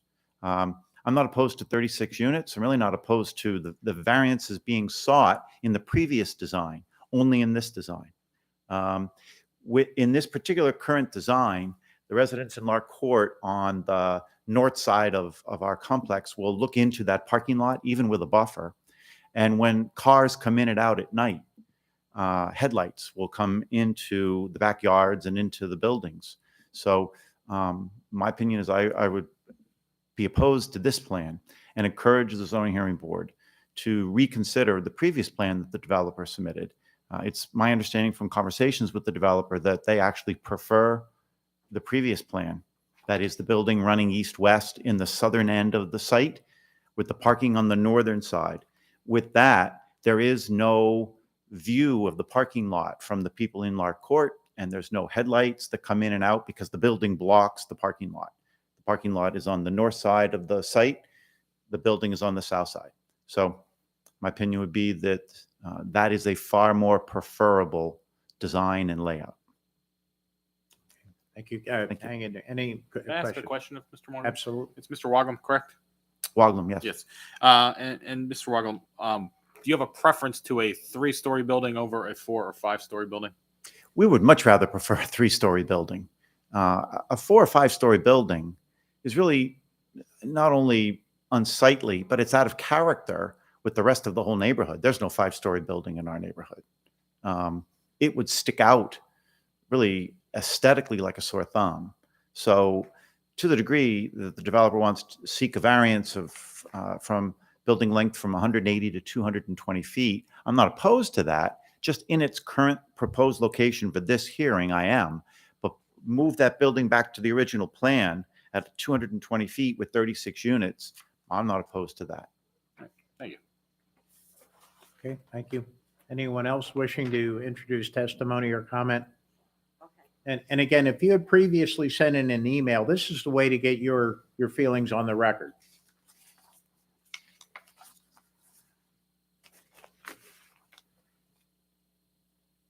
And if you would give us your name and address, please. My name is Carl Sellers. I live at 2830 Linden Street, Unit 2B. The back of my house will look directly, or presently looks directly out over a empty lot, which in all preferences, I would prefer to stay there. But I know that that's not going to happen. And I am totally objecting to the current proposal where the building is north-south along Linden Street and the parking lot in the middle, as previously stated. Because of the traffic coming in and out, we're going to have that all the time. Also on that plan, the trash receptacle will be directly out my back door. And I certainly do not want that, because I know what happens with trash receptacles at large complexes, well, not any complex like this. They become overflowing. People set their used mattresses there and they stay. So I would like to see the planning board go back and reconsider the previous plan, submitted plan, where the building is running east and west and the parking lot is blocked from our view. That is all that I have to say. Now, I'd like to, if I may, comment on Mr. Schneibel's email because Is that Mr. appropriate? To read someone else's? I'm not going to read it. I'm just going to comment on it. Sir, try to testify based on your own knowledge and position on the matter. Yes. Mr.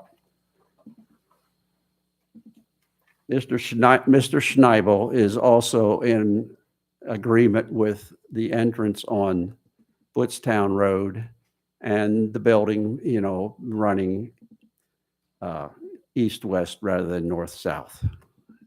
Mr. Schneibel is 94 years old. That's the reason he's not here tonight. But he lives next to me. Thank you.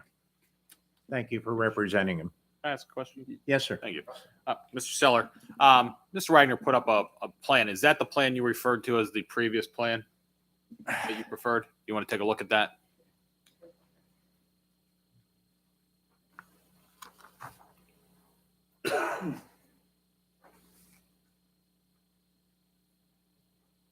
Yes, that is the plan I'm referring to. Yes.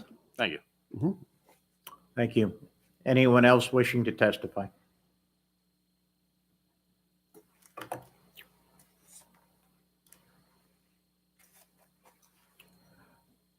Good evening. I'm Lori Kelachava. I reside also at Lark Court Condominiums, and I'm president of the association there at 2830 Linden. We, as a board, we are in favor of going back, as has been stated previously, to reconsidering the three-story apartment, the first proposal. Okay, for all the reasons that have been stated. Lighting is a big one, the trash receptacle that Carl has mentioned. And again, we would advocate your consideration for that one, which I think would make us very happy.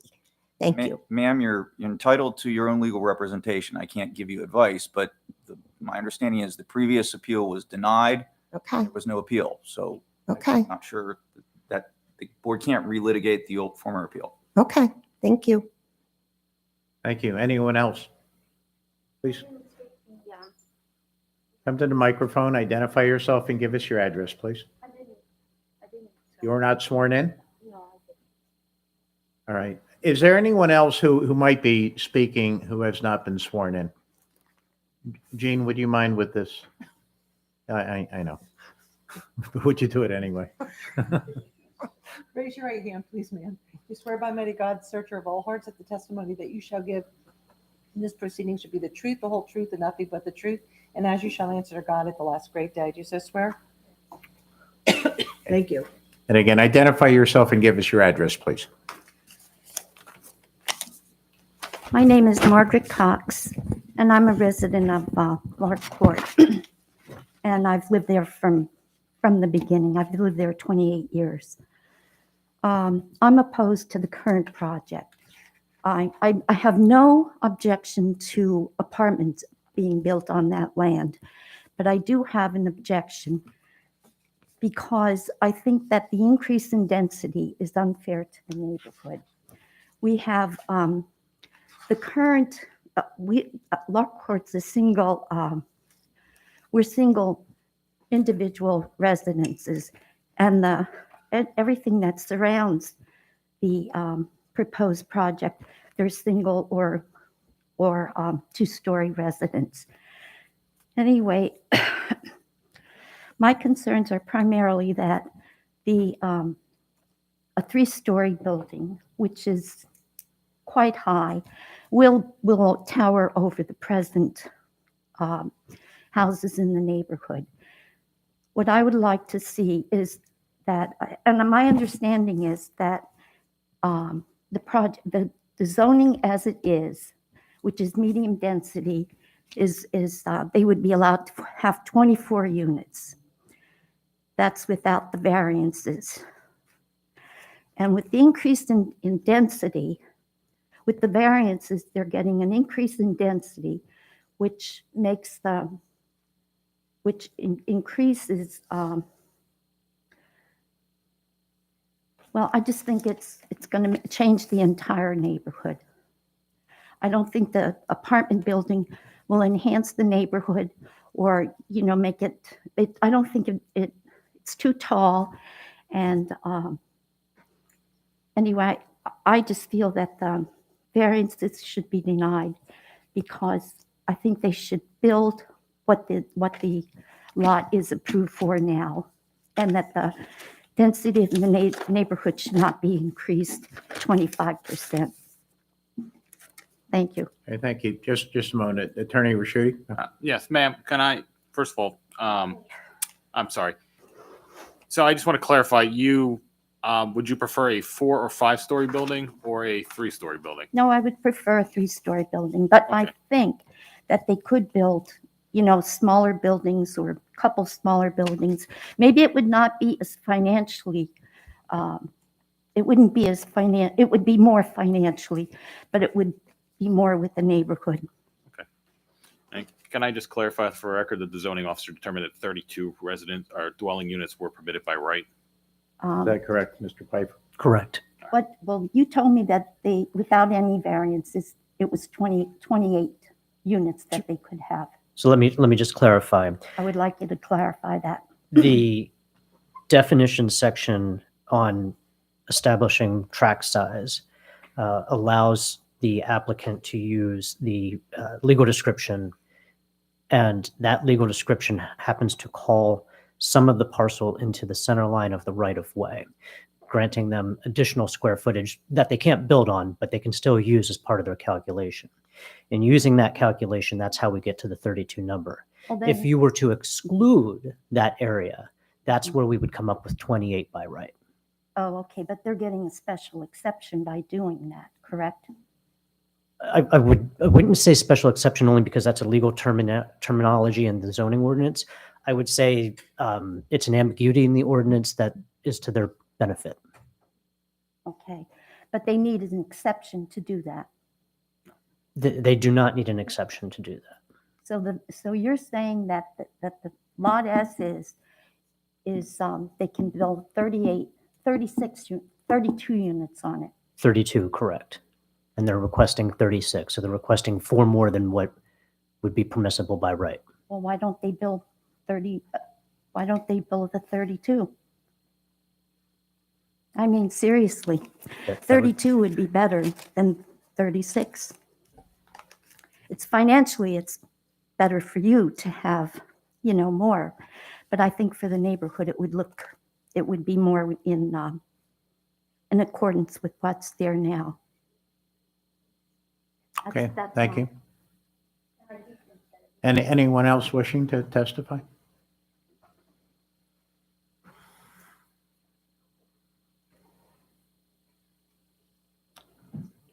No one? And again, I would remind anyone who had sent us an email, it's far better for you to introduce your testimony here because it'll go on the record. So is there anyone wishing to testify or offer comment on this? Seeing no one, Attorney Raschuti, did you have any closing remarks? I just have a few closing remarks. First of all, I'd like to address the race judicata issue. I think we have changed this plan enough to get by that. I did have some notes on this and I kind of mixed them up here. But having, what did I do with that now? Anyway, I lost my notes on that. The issue is we are one less variance. The courts, I think, have ruled that if you make a change to a plan and you make a change to your argument for the variance, that you have changed it enough. And I think that we fall into that standard here.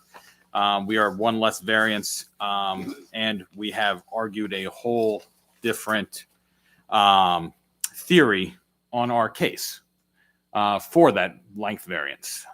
So I believe under the case of Harrington versus Zoning Hearing Board of Vincent Township, that we would be, that should be in our favor.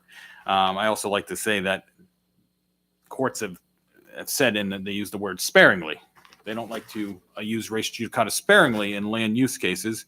And that would, in this case, I would hope that we don't use that. And I'd like to reiterate that we're only here to try to accommodate to the neighbors. we could go out and build a 4 or 5 story building without having to come before your board for 32 units. However, if to accommodate, as Mr. Cantelmi testified, his desire to not ruin the property with a 4 or 5 story building and ruin the neighborhood that he still lives in with a 4 or 5 story building, we are asking for a 3 story unit with 36 units. Those 4 extra units are to accommodate the expense of building a 3 story longer building. And that's what the testimony was tonight. I think that if you go back and you listen to the neighbors here, they would prefer the plan that was denied. And I think you can do that. And I think what you have traditionally done, and I've been before you several times over the years, many times over the years, you put a condition on that we have to build the plan as presented. Okay? I would ask that you build a plan as recommended by the Planning Commission, and you defer to them and their opinion and their judgment of where the placement of the building should be. If you grant the length variance and the 4 additional units, that we would then, what I would ask is that your decision defer to the Planning Commission for where the building should be placed in the most appropriate place. I believe their recommendation on the initial plan was that they preferred it on the east-west, on the south end of an east-west facing building, or east-west lined building to Linden Street on the south end of the property. However, we do have to go back before them for final approval. On no matter what we're going to do, we're going to be back before them. So they would have the final say in where the building should grow. So that's all I would ask. Thank you. Thank you. Just with the board's leave, I just have some brief questions for Mr. Piper. Mr. Piper, in your packet, you had included a December 13th, 2021 letter from the Ms. Heller with the notes from the Planning Commission, and I believe a Planning Commission review. Correct. And was that based on the former design that was denied by the board back on the 15th? It was. Has the current design been submitted pursuant to the requirements of 132203 of the, or strike that, the review process required by the zoning ordinance related to large developments? To my knowledge, the applicant has not made the submission to go back before the Planning Commission, but I would be happy to be told if I'm incorrect in that assessment. We have not gone back before the Planning Commission. My understanding was the plan was submitted to the planning staff as the ordinance reads, but I do not believe that, and we had to go back before the Planning Commission before we came to this body tonight for the relief. Based on your position as the zoning officer, has the applicant submitted the necessary submissions and reviews necessary to enable the zoning board to properly consider the appeal as advertised that's before the board tonight? Yes. And do you have anything that you would like to add from as the zoning officer that would aid the board in this decision? No, I do not. That's all. Okay, Gene, we're going to go off the record.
Gene, I'd like to go back on the record, and I'd welcome a motion from a member of the board. With the chairman's indulgence, we're Absolutely. going to we're going to ask a question of Mr. Pfeiffer based on, just to clarify the record. Mr. Pfeiffer, you've already been sworn. You're familiar with the zoning ordinance? Yes. And if the applicant, in your opinion, or based on your knowledge of the zoning ordinance, is the applicant able to, by right, build a 4 to 5 story building on this property? They are. And what would the density, does the ordinance provide a calculation as to the maximum number of dwelling units that could be placed in that 4 to 5 story building? It would be the same as the 3-story building. It would be the 32 units. So the 4,000 square foot minimum lot area would still apply? Correct. Okay, thank you. Thank you. And at this time, I would welcome a motion. Mr. Chairman, I'd like to make a motion to approve the variance requested for the project at 2854 Linden Street in Bethlehem with the following conditions: that all local, state, and federal laws are followed during the process of the project. And just, I'm sorry if someone would make a second, but I'll make a comment then. I'll second. And just to clarify that, does that mean you're voting, the variances that you're voting to grant would be the de minimis variance to section 130601A3 of the zoning ordinance that provides for a multifamily dwellings more than 2.5 stories in height, must be a minimum of 4,000 square feet of lot area per dwelling unit. And based on applicant's calculations, you would be granting them a variance of 399 square feet per lot area per unit to allow them to build a maximum of 36 units. And that the variance also sought by applicant under 132203 double L4 that provides that for multifamily dwelling units, also known as apartments, are limited to building lengths of 180 feet. The variance being sought by the applicant being a dimensional variance of 40 foot to enable the building as proposed to be built to a length of 220 feet. Yes, it is. And that is consistent with the application, I believe, with the appeal. Ms. Lee, Yes. Mr. Novatnik, Yes. Mr. Fitzpatrick. Yes. Good luck with the project as you proceed. Thank you. Thank Thank you. you very much.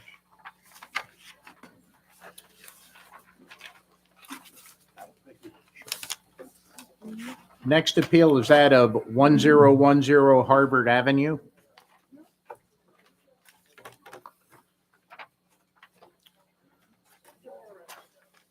What are these? Where's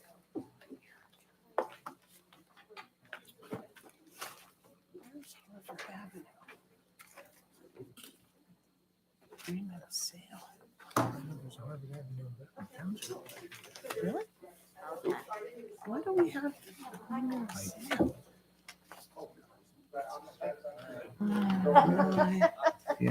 I read all this right now. Exhibits. Here we go. It's helpful to do so because it helps just identify who do you have legal counsel and have the attorney introduce himself.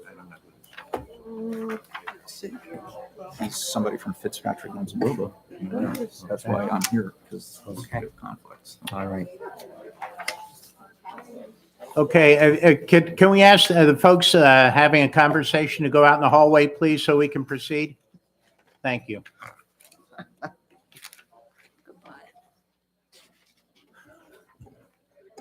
What you say, forget you guys, I'm gonna stand.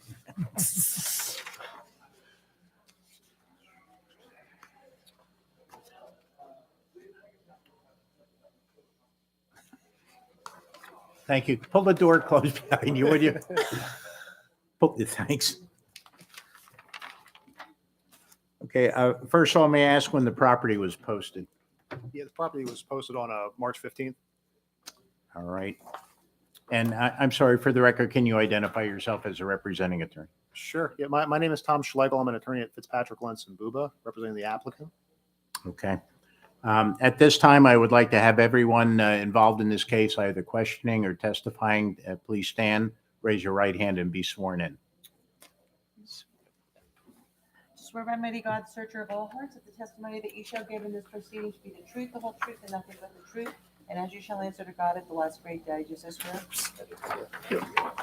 Thank you. Can you wait one second? Yeah, sure. All right.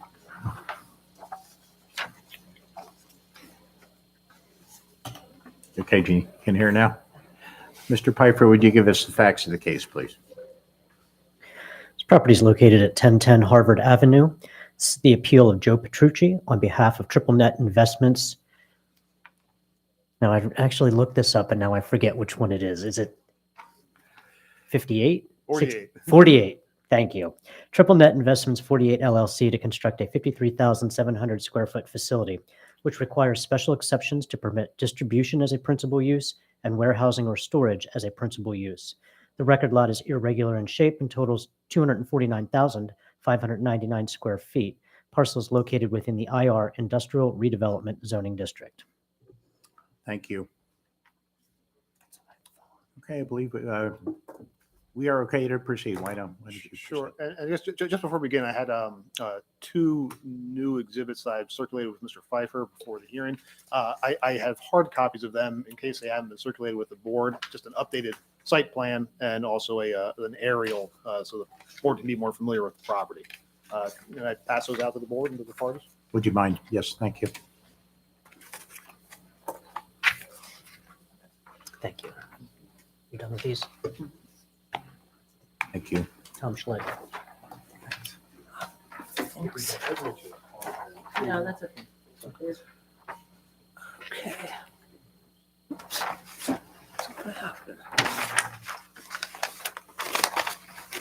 Thank you.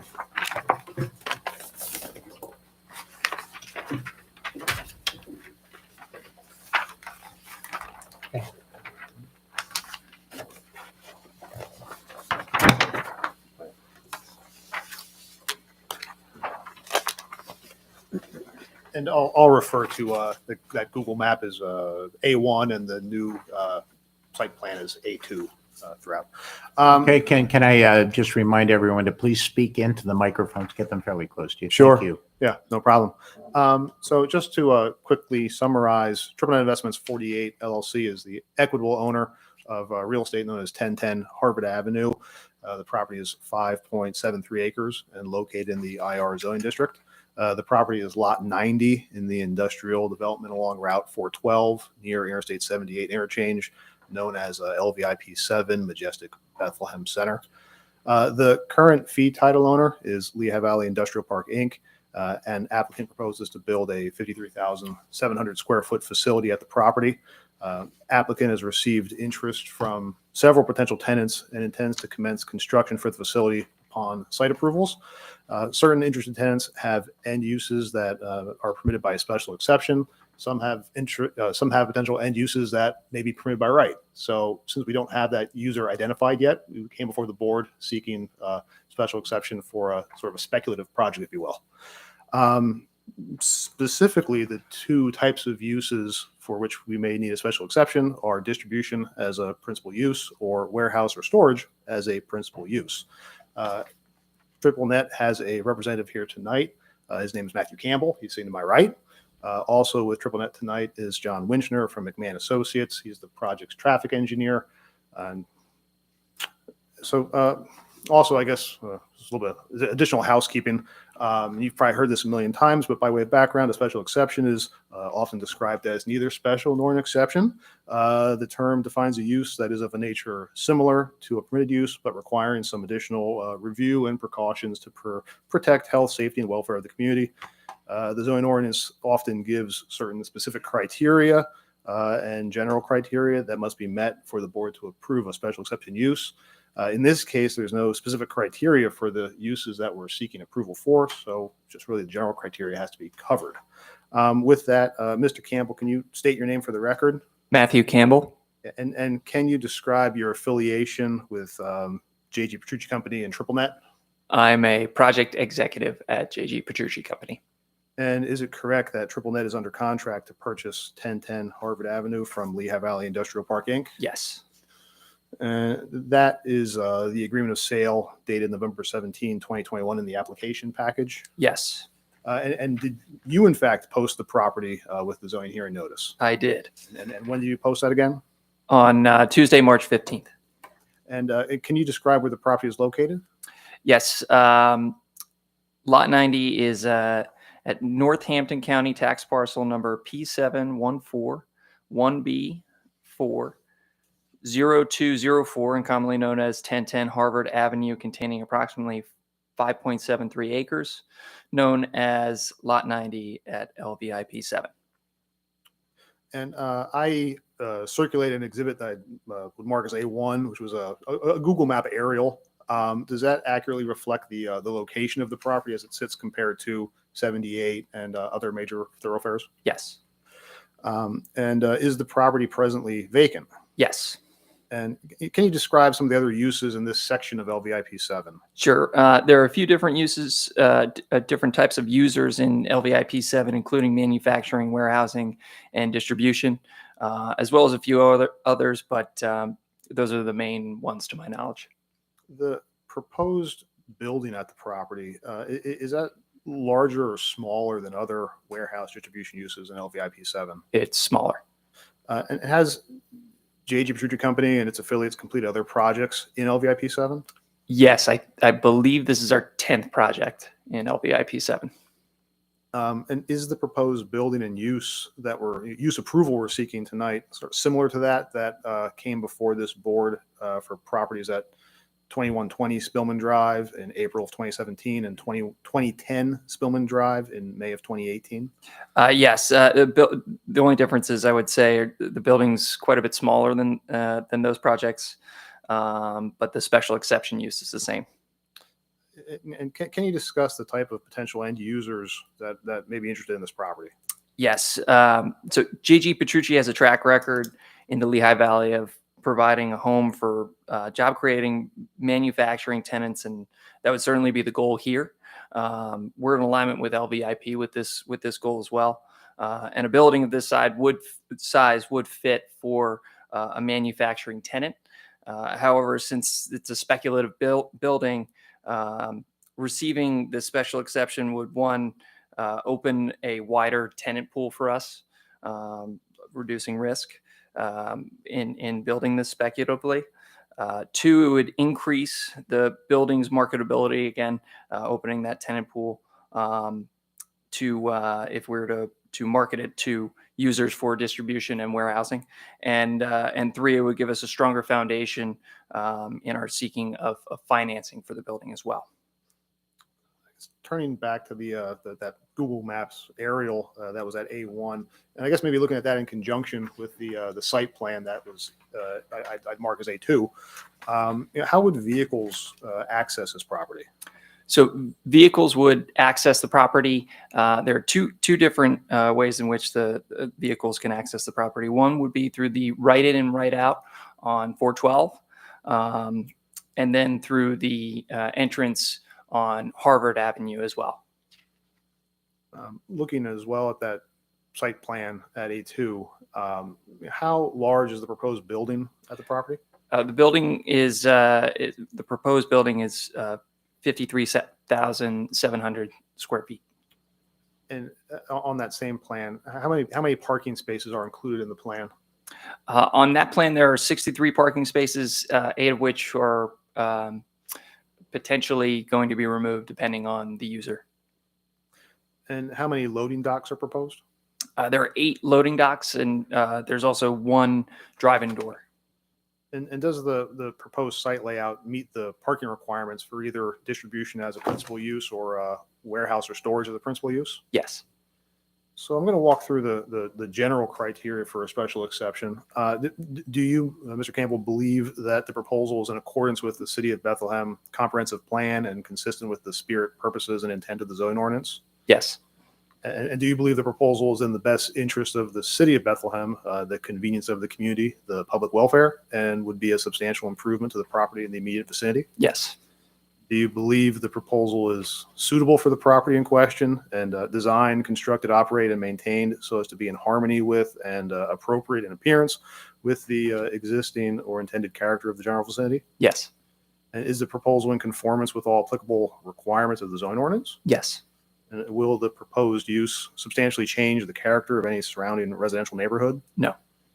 Is the proposal suitable in terms of effects on street traffic and safety with adequate sidewalks and particular access arrangements to protect streets from undue congestion and hazard? Yes. And would the proposed use create a significant hazard to the public health and safety, such as fire, toxic, or explosive hazards? No.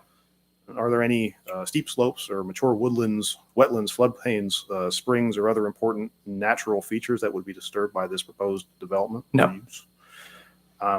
That's really the extent of our testimony.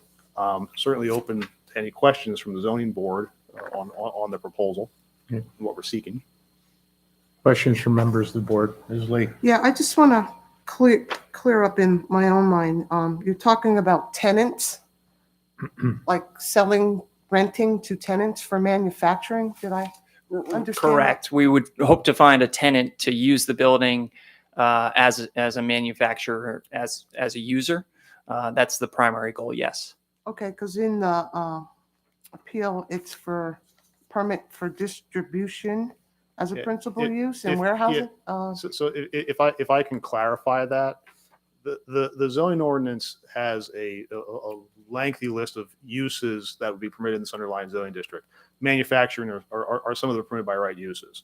The reason why we're here is that distribution or warehousing as a principal use is a special exception use. Right now, the applicant is going to plan to go forward with building this building, but they haven't identified a tenant. So they're looking for the board to approve this special exception to give them the the opportunity to potentially leeway. a little bit of leeway to potentially lease to a tenant that's that type of user, and they can market the property that way to Yeah, that type that of makes user. sense to me. Okay, Yeah, it's a little, yeah, I get it. thank you. Sure. Okay, That it? that's it. Mr. Novotny? No questions. I have no questions either. Attorney Strack, did you have anything for the record that you need? Just briefly, based on my reading, it looks like the zoning ordinance does not currently define warehouse or storage or distribution. The zoning ordinance in section 130504 has a number of additional requirements for special exceptions related to undefined uses. So I didn't see I know that those uses are identified in the table of uses, but they don't appear to be defined in the definition section. Do you wish to offer any testimony related to those requirements related to uses that are regulated but not defined? No. Okay.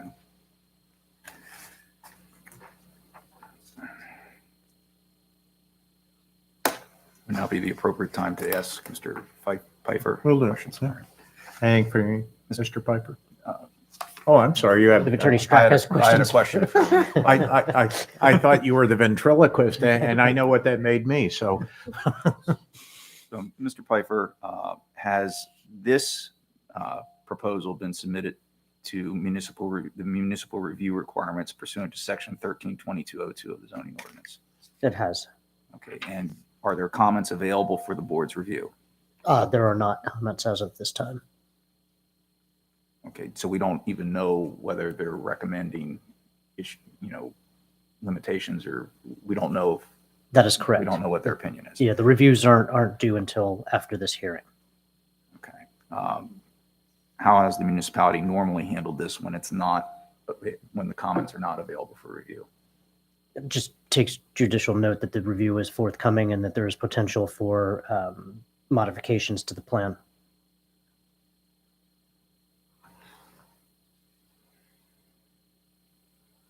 My next question would be, you're an authorized representative of the applicant, correct? Yes. Okay, and if the board would choose to grant the relief and impose a condition that any tenant or operator or party in possession of any unit or a portion of this property would be bound by any conditions that the board would grant on the use. In other words, sometimes there are situations where people, you get your special exception, but then your tenant decides that they're going to park trucks out on the right of way in violation of municipal law. And then, the municipality goes after the owner, and the owner says, well, my lease, I can't make my tenant behave. And, it frustrates the planning and review process and any conditions that were set on the relief. Is that something that you're in a position to stipulate to? I'm not sure if I understand your question.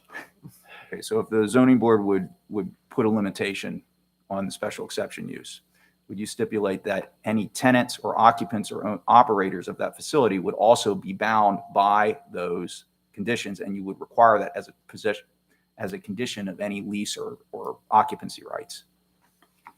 Yes, yes. And I will say as well, JG Petrucci, again, we've operated on a number of projects in LVIP 7 and have had no issues previously.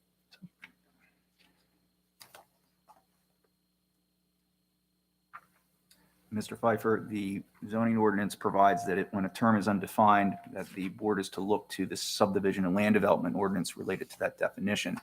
Are you familiar with the SALDO? I am.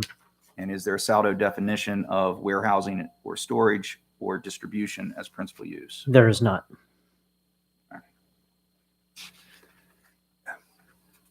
Are there similarly situated warehouse and storage uses in this development? Are you asking me or are you asking the I'm applicant? asking you. Yes, there is. Okay. And have there been any customary conditions or terms that have been placed on the approvals related to those special exceptions? Not that I'm aware of.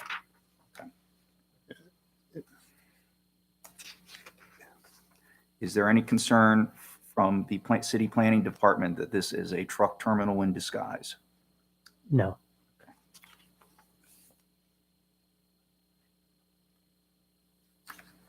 And I guess the question for the applicant would be, is it your testimony that any ultimate use of this property or tenant shall comply with all of the express terms of the zoning ordinance, including parking, off-street loading regulations, paving? I mean, I don't want to ask a compound question here, but I guess what I would advise the board to look for is compliance with parking and applicable off-street loading requirements, paving and grading, signage, lighting, maximum number of employees, parking, day and hour operations, outdoors, and outdoor storage. I mean, Yes, yes. We have we've hired Hanover Engineering to work with us on this project, and they are seeing to it that we are clear of all of the things you just mentioned. so you don't anticipate that there's going to be subsequent variance relief sought related to these Don't special anticipate that, exceptions? no. I'm sorry, I went beyond my, that's all. All right. Yep. Pfeiffer, anything you need on the record? Nothing. Thank you. Yeah, I wouldn't mind just adding one final thing to the record, just because there was If you would, Attorney Schlegel. yeah, there was a comment made about section 1305.04 and whether there was testimony needed to that effect. And I don't think there is, because that section is talking about a use that's not permitted by right or as a special exception use by this ordinance. So if you look at the table of permitted uses for this district in the zoning ordinance, these uses that we're looking for are both permitted as special exceptions. I apologize if I misquoted. I was referring to undefined uses that are basically permitted by special exception. And there's a warehouse and storage and type of uses that we're talking about here tonight, I believe are in the definition section. They just don't have specific criteria for those uses that need to be met for a special exception to be granted. That's the distinction. Maybe perhaps Mr. Pfeiffer should, and again, I'm just here because you guys are, but I didn't see I warehouse understand. or storage actually defined in the definition section of the zoning ordinance. I acknowledge it is clearly regulated in the table of uses, but it doesn't say what that use is. That's what I was. And neither are defined in 1302.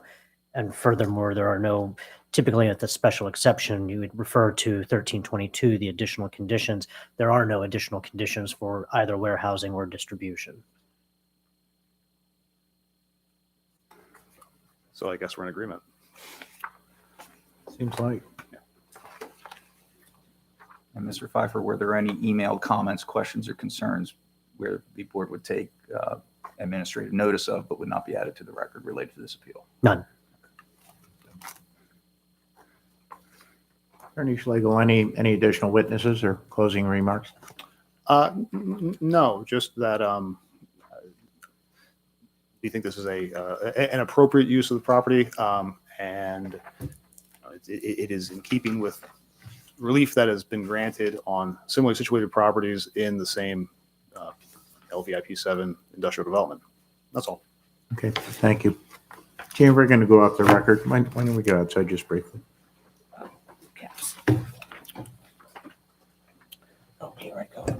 Why is this always?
All right, Gene, I'd like to go back on the record.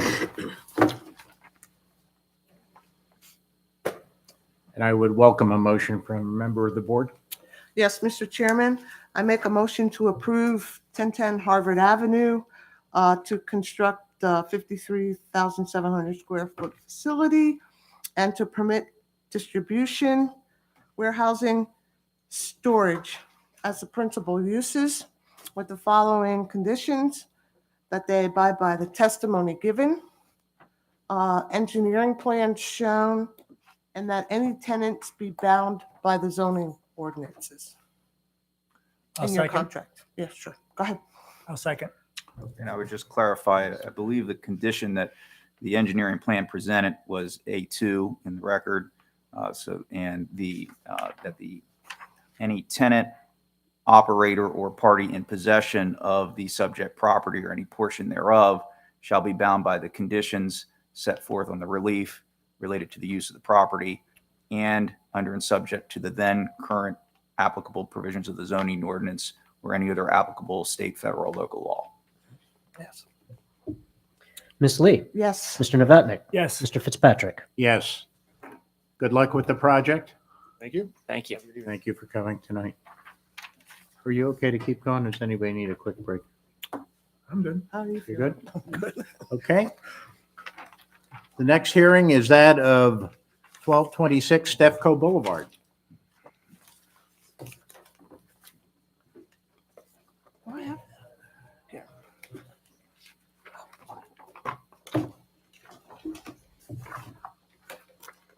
Attorney Gazuzian, good evening. Good to evening. see you tonight. Nice to see you. Nice to see all of you.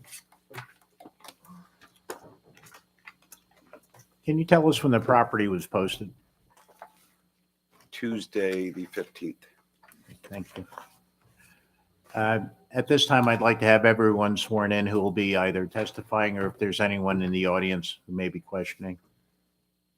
If you're, yeah. You swear by mighty God, searcher of all hearts, that the testimony that you shall give in this proceeding shall be the truth, the whole truth, and nothing but the truth, and as you shall answer to God at the last great day. Do you so swear? Thank you. Mr. Piper, would you give us the facts of the case, please? This property is located at 1226 Stefco Boulevard. This is the appeal of James Dieter on behalf of Dieter Brothers Fuel Company Incorporated to install a 30,000-gallon propane storage tank, which requires special exception to operate a retail propane distributor and to permit liquid or gas fuel storage bulk for off-site distribution. The record lot is irregular in shape, totaling 50,530 square feet, and is located in the LI Light Industrial Zoning District. Thank you. Attorney Gazuzian. Thank you. As a matter of preliminary addressing something, the board may or may not be familiar that propane in Pennsylvania is heavily regulated by the state. And what ends up happening is there's a general requirement to go before a zoning hearing board to obtain your regular approvals, but then we will provide testimony with regard to how they're regulated and why they're regulated by the state and so on, which is something that you don't see on a regular basis and sometimes raises some preliminary questions. Okay, thank you. And I know it's late, so with the board's permission, I'm going to try to move forward as quickly as we can. Appreciate it. Thank you. Sir, could you state your name, please? James Dieter, And what is your position with Dieter Brothers Fuel Company? President. And Dieter Brothers Fuel Company is the applicant, correct? That's correct. And is the tenant of the property at 1226 Stefco Boulevard, correct? That's correct. The owner of the property is Dieter Family Limited Partnership. That's correct. The zoning is light industrial. Correct. And the present use of the property is the distribution of fuel, correct? That's correct. And you understand that under the current zoning requirements, the special exception requires 150 foot minimum setback requirement between the storage of the propane and any residential district. Correct. And based on the plans that have been submitted as part of the application, Dieter, when I say Dieter, I mean Dieter Brothers Fuel Company meets that requirement, correct? Correct. And if you can just tell the members of the board what you're looking to do in general terms. Add a 30,000 gallon propane storage tank for retail sales, delivery. And that would be essentially an addition of a propane tank for offsite and retail distribution. That's correct. You indicated the plans already meet the 150-foot setback requirement. Correct. And can you tell the members of the board what the property is currently being used for? For heating oil storage and delivery. And we'll talk about this a little bit later, but historically it's been utilized for that for many, many decades. Multiple energy products, yes. One of the requirements for a special exception is that the use can't be more than 50% of an original special exception use. So we had the opportunity to measure that in a couple ways, correct? Correct. The first was with regard to acreage. The total acreage was set forth by the zoning officer, but it's over 1.5 acres, correct? That is correct. And then did you have a chance to determine the footprint for the tanks and the related equipment? About 570 square feet. So it's very small compared to the That's correct. compared to the actual size of the land. Correct? Correct. We had a chance to look at it from a gallons perspective. Currently, the property is utilized for storage of oil tanks, correct? That is correct. And how many gallons are there right now? 180,000. And the proposed additional capacity is for 30,000 gallons, correct? Correct. Again, much less than 50%, a very small percentage. That's correct. You have the plans for the tank, and they're part of the exhibits that were provided. In fact, Exhibit B to the application. Correct. And that's what you're planning on providing and planning on installing. That's correct. And as part of that, you have to get approvals from the state. Can you just in general tell the board what needs to be done? I can speak briefly on it. I think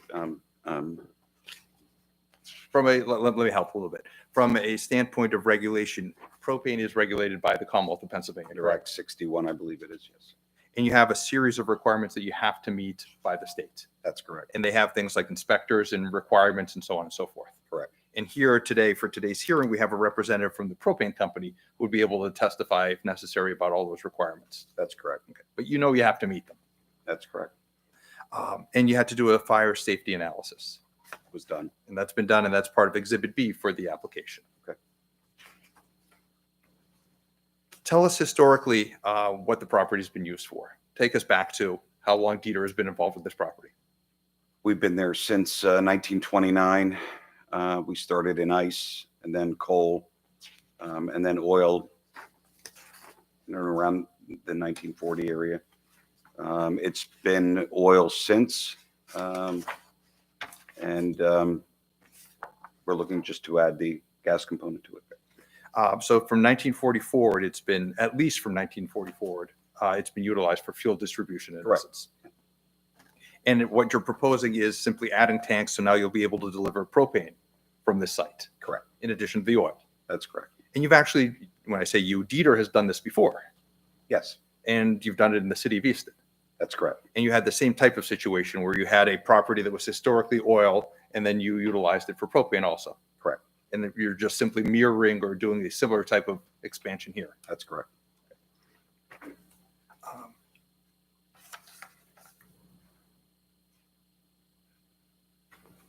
Let me see.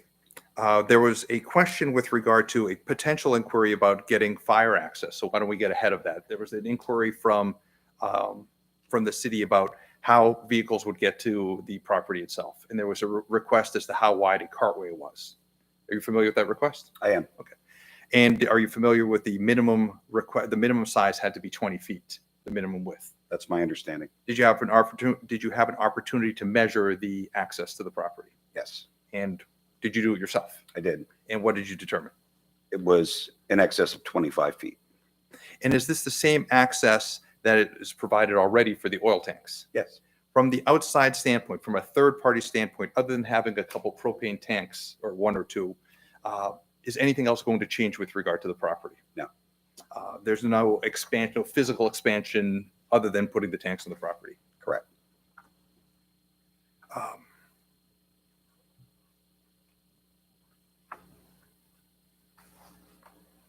I don't believe I have anything else from this witness. Okay, thank you. Questions from members of the board? I have none. Mr. Bach? No questions. I have no questions. One moment though, please.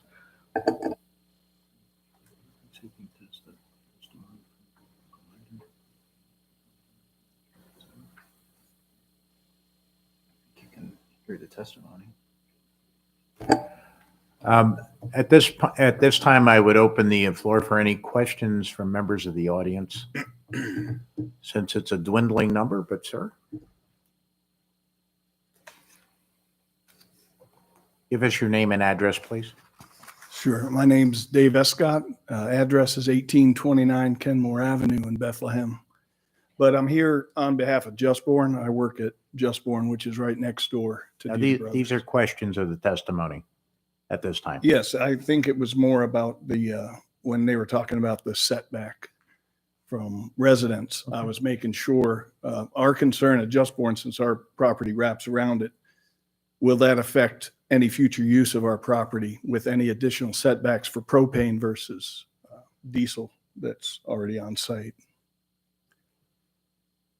I don't believe we're in a position to provide an adequate response to that, other than based on what we believe, it's not going to make it change, but that's something that would have to go to the city. But from our perspective, we're meeting all the requirements. Okay. And, and we had the opportunity to speak with the representatives from Justborn before this, and I think I explained the same position. Agreed. Yep. Is we've met all the requirements, and if Justborn at one point goes to expand, they'll have to come to the city and ask. That's fine. Okay. Appreciate it. Is that it? Anyone else from the audience with a question?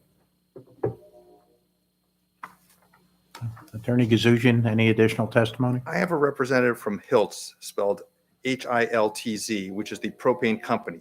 Okay. If the board is willing, I'm more than happy to just give a very brief offer of proof rather than having her testify to speed it along, or I can have her answer a couple questions, whatever the board prefers. What do you suggest, Steve? I suggest, I mean, So just allowing him to present the testimony he wants to present. Why don't you present what you think is what? Sure, thank you. The individual who testified is Stacy Silvers, Silvers. She is with Hiltz Propane Systems. And That's Stacy who keeps walking back. And forth. It is. I'm not sure what we're doing. Okay. Well, at this rate, then why don't you state your name Stacy Silvers, and where do you work? Hiltz Propane Systems. And tell us what Hiltz Propane Systems does. We install bulk propane plants in the northeastern United States. And you're going to be doing the installation here for Dieter. Correct. And you've done it throughout the United States, you said. Yes. You're familiar with the Commonwealth of Pennsylvania rules. Yes. It's regulated by the state. Correct. You have a whole series of requirements to meet, correct? Yes. Walk us through very briefly because it's late. Tell us what has to be done. Okay, great. What we do is an application to the Pennsylvania Department of Labor and Industry. It includes a fire safety analysis, which gets information from the local fire chief, which was Craig Bear. And we spoke to him about the firefighters, the response time, the water availability. We also submit plans that show all of the setbacks and the other fuel tanks, and the fire safety analysis takes into account any hazards, any issues that may be on that property or neighboring. We submitted that. It was approved on December 22nd. It includes the entire application and the fire safety analysis. Did I answer your question, or did you? And then the fire safety analysis was done for the entire site, correct? It is done for the propane tank and any exposures to the propane tank, yes. And then there was a question from some staff review about minimum distances of 25 feet for something else. And can you explain that? This system is equipped with redundant fail-safe, low emissions features on it, which reduces all of the setbacks by 50%. So our setback to a building goes from 50 feet to 25 feet, and to a buildable property line goes 50 feet to 25 feet. And that is per NFPA 58. The adopted version is 2008 for Pennsylvania. And so the members of the zoning board understand when you're talking about these setbacks, you're talking about setbacks on the property relating to propane, correct? Correct, related to the tank, and they have been approved. Just to be clear, because there was talk about being 150 feet away from residential areas. That has nothing to do with what you were just talking It about. doesn't, but we have that on our plans as well to make sure that we met that requirement. Okay. So the idea is that because you have these redundancies and because it's more safe than a normal one, you're allowed to build closer. Correct, yes. But that's essentially, and just so the board, if they have any concerns, it relates to other Dieter properties or other Dieter buildings rather than third parties like residential, correct? Correct, yes. Mhm. All right, I have nothing further. Questions from members of the board? I have no questions. Just a quick question. Are fire protection systems required in the propane tank? No, they are not, but what we do is we assess the firefighters. I get specific information required by NFPA 58 from the fire chief and the response times. They have to give us very specific times to the site, and then water availability and the gallons per minute provided at nearby hydrants. That is all put together in the fire safety and analyzed by the state for approval. Okay, and the method of fighting a fire at a propane tank is water? Correct, to keep it cool. Okay, thanks. Just a quick question. So you're going to be involved with the construction of the tank itself and whatever? Yes. And bear with me as a layperson in question. How is the tank then filled? The tank is filled by transport tractor trailers that come in, and then there is a pump system that allows them to hook up. We are using the low emissions hookup so that there would be less release. It is filled, and then once it's filled, then usually bobtails, which are the ones you see you deliver to your homes, come and fill from the tank. So it's a storage container for that. Do you want more specifics on? No, the I pumps? guess what I'm driving at, is that all part of the review that occurs in terms of the Oh, yes. installation? We have to register it as a In terms bulk of the plant. safety of getting the propane into the tank? And Certainly. There are pages after page of liquid into the tank and all of the requirements so that there's no leak and so forth. Yes, they go through each of that and look at each of our what we're using as far as valving for the liquid and the vapor on all of the lines. And these regulations are primarily from the state of Pennsylvania, am I correct? Well, they're the National Fire NFPA 58 document is what's followed in the United States, and then Pennsylvania uses the 2008 version. So we have to follow, we call it our Bible in the propane world, but that's what we follow in order to make sure that we've met all the requirements. Thank you. I have no other questions. Attorney Strack, did you have anything? Just very briefly, question for the applicant is it your testimony? I think you made it clear. I just want to make sure I'm getting it right for the decision. The only real change on this property is you're going to add this 30,000 gallon tank as described in the exhibits, correct? That's correct. That's the only change or alteration to your use of the property. The only change. Okay. And then questions for Mr. Pfeiffer. Mr. Pfeiffer, and you may have already testified to this, Mark, but has the applicant submitted all the necessary materials and obtained all the necessary reviews necessary for the board to be able to consider the matter on the merits tonight? Yes. And I believe was there an email or some documentation that you can testify to from the fire department based on them issuing an opinion as to the adequacy of the site design? Certainly. I did receive a letter or an email from Craig Bear, who is the Assistant Fire Chief and Fire Marshal for the City of Bethlehem. In this, he writes, I have reviewed the documents provided per our discussion. The provided plan appears to meet the requirements of NFPA 58. In addition to the requirements of NFPA 58, the facility will be required to meet the requirements of the 2015 International Fire Code as adopted by the City of Bethlehem in Article 1501, specifically Chapter 4, Emergency Planning and Preparedness, and Section 503, Fire Apparatus Access Roads. Is there any opposition to me marking this as Zoning Board Exhibit 1 for the record? Are you referring to the email? Yes. Oh, no objection. Okay. And Attorney Gudzuzian, do you move all your 4 exhibits A, B, C, right, That were D, attached? and the application in? We do. Okay. And then Mr. Pfeiffer, have we received any other emails for parties that aren't present that we would take under advisement but not part of the record related to this appeal? The only inquiry I received was from Just Born, and they are here represented. And did you have any other concerns from the City Planning Department related to this proposal? Not concerns from the planning department, just some clarifications from Ms. Silvers. And if you've already stated this, please forgive me, but the few questions that came up during a review with the chief building official and the fire chief, that the letter from the Commonwealth of Pennsylvania only pertains to the tank.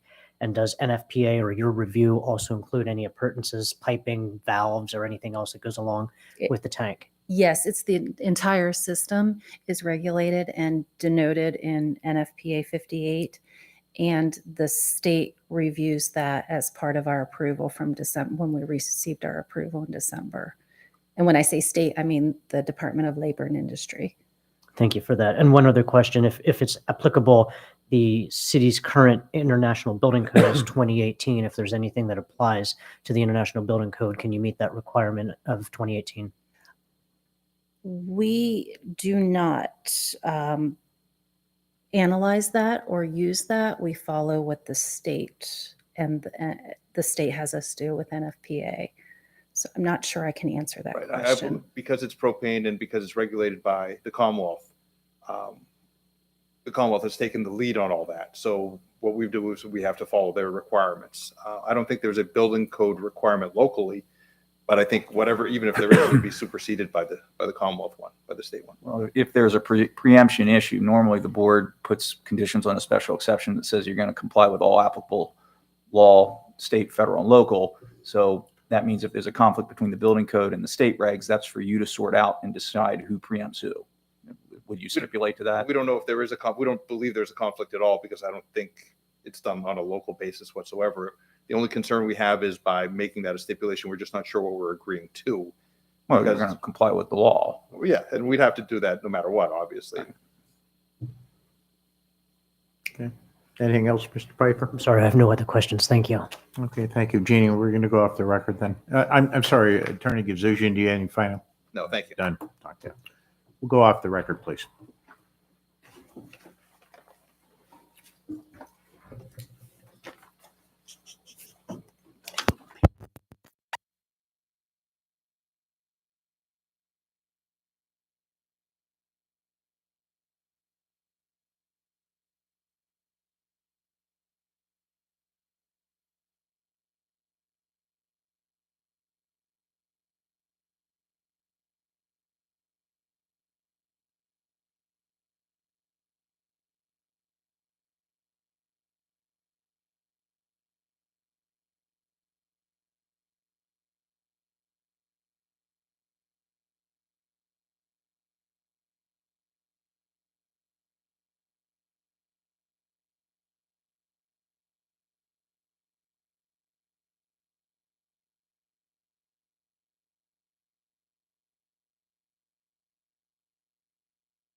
Gene, I'd like to go back on the record, please.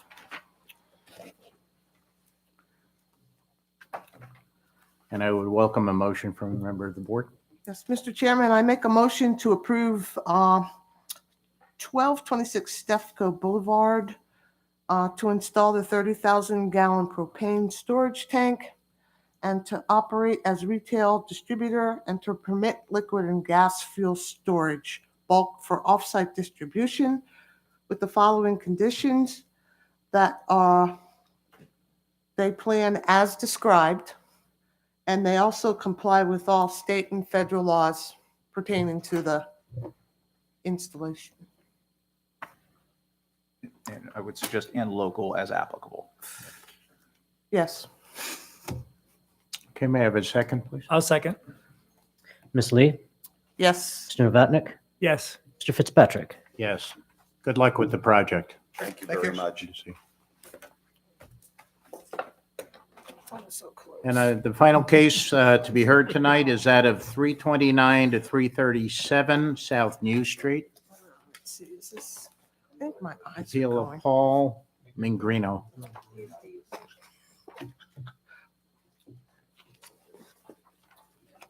Don't need this stuff. I didn't think we'd get done this quickly with some of these when I looked at that agenda. Jeez. Don't need this. Vaguely, but not. All right. Gentlemen, good evening. Good evening. Good evening. Can you tell us when the property was posted? On the 15th, March. 15th? Yep. Would you and anyone else who will be either testifying or questioning, please stand and be sworn in? Raise your right hand, please. Do you swear by mighty God, the searcher of all hearts, that the testimony that you shall give in this proceeding should be the truth, the whole truth, and nothing but the truth, and as you shall answer to God at the last great day? Do you swear? Yes, I do. You may be seated. Thank you. Probably all the copies, but I made the copies. Please helps. Plus these are more. While we're doing that, Mr. Pfeiffer, could you give us the facts of the case, please? Certainly. Thank you. Thank you. This property is located at 329-337 South New Street. This is the appeal of Paul Mingrino on behalf of Amicus PA Owner 3 LLC for an interpretation of a decision by the zoning officer that East 4th Street is not on the Front Street level, or in the alternative, a use variance to permit an office use, professional or otherwise, on the Front Street level. This record lot is irregular in shape, totaling 4,408 square feet, and is located in the CB Commercial Central Business Zoning District. Thank you. Would you proceed, please? Sure. My name is Michael Deschler. I represent the owner of the property, and we'll call Mr. Mingrino. Would you state your name, please? Yes, Paul Mingrino. And what's your business address? It's 190 Sperry Road, Bethany, Connecticut. And are you employed by Amicus Properties? Yes, I am. In what capacity? I'm the construction director, director and acquisitions. And are you authorized to speak on behalf of Amicus today? Yes, I am. And does Amicus PA owner Roman numeral 3 LLC own the property at 329 to 337 South New Street in Bethlehem? That is correct. And can you briefly describe the property to the board? It is a residential apartment building along with commercial units on New Street and around the corner of 3rd. Okay, this property is situated at the corner of South New Street and 4th Street on the south side. Is that correct? 4th, yes. How many stories is the property? 4. And how many residential units are in the property? There's 33.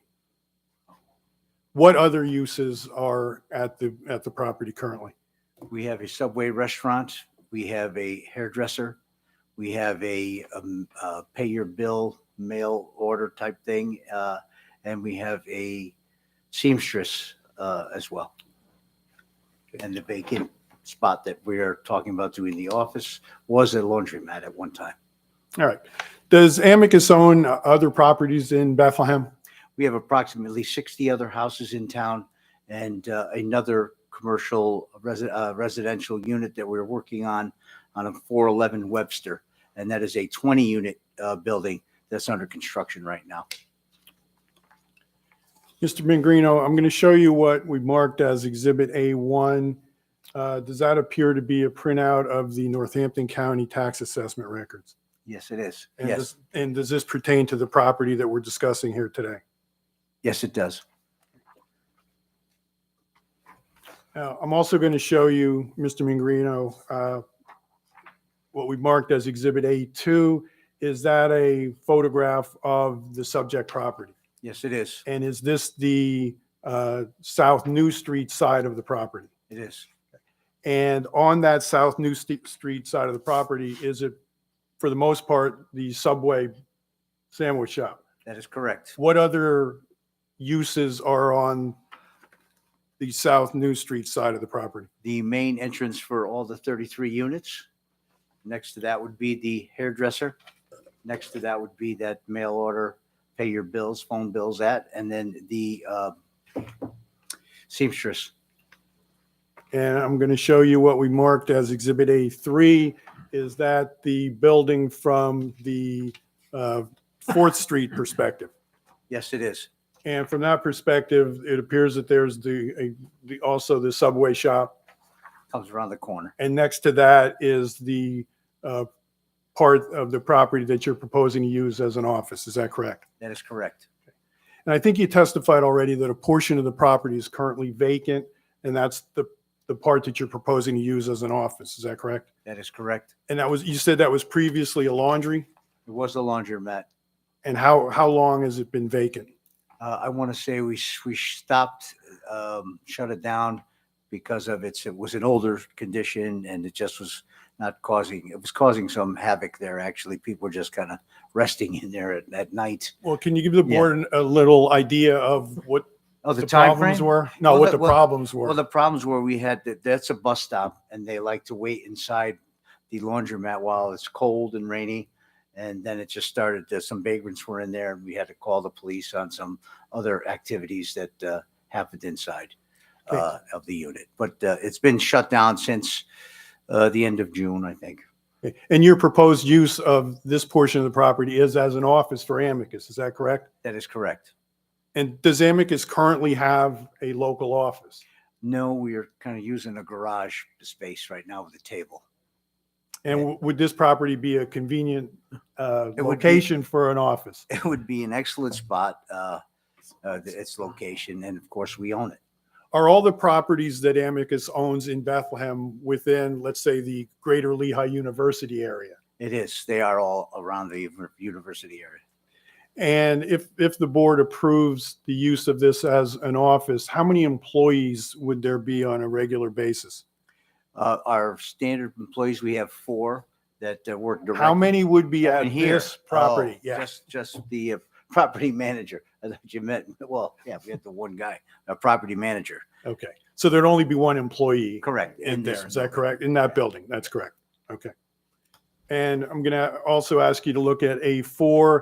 Is that a closer shot of the proposed office Yes, it is. space? Can you describe for the board the improvements? What do you plan to do with this space? Basically, we're going to put the office in there, a waiting area. And what we've done is all the properties that we have purchased, I'm finding red door openers, and we're going to try to incorporate some of the history that we found from some of the homes that we've actually been doing remodeling and finding different things. I found an actual old section of cabinets from probably the 1940s that I'm going to use and incorporate that in the design inside the building with a memorabilia wall with other items. I find wooden taps and some of the old mailboxes and what have you, just to show a little bit of the history of what Amicus has found in basements in some of these houses that we are working on. So you'll just have a waiting area and 2 offices and a little kitchenette. And Mr. Mingrino, I'm going to show you now Exhibit A5. Are those the plans for the improvements Yes, they are. to the space? And in the space, it's proposed a waiting area, 2 small offices, and a kitchenette area? That is correct. Nothing structural. That's all I have. Thank you. Thank you. Questions from members of the board? Where would your manager park? We're at the garage or outside on the street. Okay, New Street Garage? Yes, Or- that's or the- where or we meter park parking? now, or they put the meter parking. Wow, okay. Yeah. Unfortunately, that's what we have to do to, including our tenants, unfortunately, but at least we have that option. Okay. That's all I have right now. Okay. Mr. Novotny? So basically, it'll be an office for your tenants to come in and have questions, or Correct. new tenants to come in and If they need to come in and get a key because they lost their key, just some sort of meeting place to say amicus. Here's where we are, guys. no If you food need- served or anything like that. No. No other questions. I thank you. I see you've asked for either an interpretation or in the alternate, a use variance. Correct. Mr. Pfeiffer, may I ask you the reason for your decision that's being appealed? Certainly. So in the city of Bethlehem, we look at corner lots as having two fronts or two front yards. And in this scenario, there are not only two fronts, but there's also located on two arterials. Under 1305.01A footnote 4, and subsequent 1306.01B1B note I. I'll read those to you so we have a clear understanding. Under footnote 4, such housing referring to multifamily housing shall be located in the same building as a principal retail, restaurant, or personal service use that is on the front street level. And office use, professional or otherwise, shall not be permitted on the front street level. This requirement for street level retail or service use does not apply to buildings fronting on local streets. Again, these are both arterials. Note I, multifamily dwelling units are permitted by right uses in existing structures. However, the first floor of the structure must contain a principal retail, restaurant, or personal service use along the street frontage. And it's more specifically to note I that we have been consistently applying this to other projects, including one that came before the board probably a year or so ago regarding 3rd Street and a proposal for a gym, where the board did deny the interpretation and actually denied the use request as well. Okay, thank you. Attorney Deschler, and I'm sorry if this passed me by in the course of your testimony. If we were to deny the interpretation, I don't recall the justification for the use variance if we would want to consider it on that basis. That's primarily because, as in most cases, there is no justification for a use variance. That's an out I chose to give you if you opted to go that way. All right. And you've heard the interpretation of the zoning officer. Did you want to? Yeah. First of all, can I move my exhibits? Yes, you can. A1 through A5. Certainly. In the first instance, offices are a permitted use in the CB district. The footnote that I'm looking at is footnote 1, which says in the CB zoning district, all permitted uses shall include a principal, it says retain, I assume that means retail, restaurant or personal service use on the front street level. Front street level, those are the key words here. It goes on to say that an office use, professional or otherwise, shall not be permitted on, again, the front street level in the CB zoning district. Notwithstanding what Mr. Pfeiffer said about other section of the zoning ordinance, front street level is not defined in your zoning ordinance. It's not defined in the saldo. So in that case, we go to Article 1302, which says if a word is not defined in this ordinance, then the term shall have its plain and ordinary meaning within the context of the provision. The plain and ordinary meaning of front is the front of something. Things don't have two fronts. Now, if your zoning ordinance had defined front street level as it pertained to a corner lot, that's one thing, but it doesn't. So you have to apply an ordinary meaning to the word front. And in this case, I mean, if we look at the notice of the hearing, it's New Street. The property, the county has this as a New Street property. The city has this as a New Street property. That's the address of the property.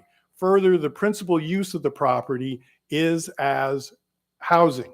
The entrance to the housing is on New Street. There's absolutely nothing that would suggest that the 4th Street side of the property is the front of the property. To the contrary, everything suggests that the New Street side of the property is the front. And again, if we look in Webster's dictionary, you can only have one front. And that's our position. And the front on New Street complies 100% with the ordinance in that there are retail shops, there's a restaurant, it complies. This one little piece on 4th Street does not, but it's not the front of the property. Thank you. Questions from members of the audience?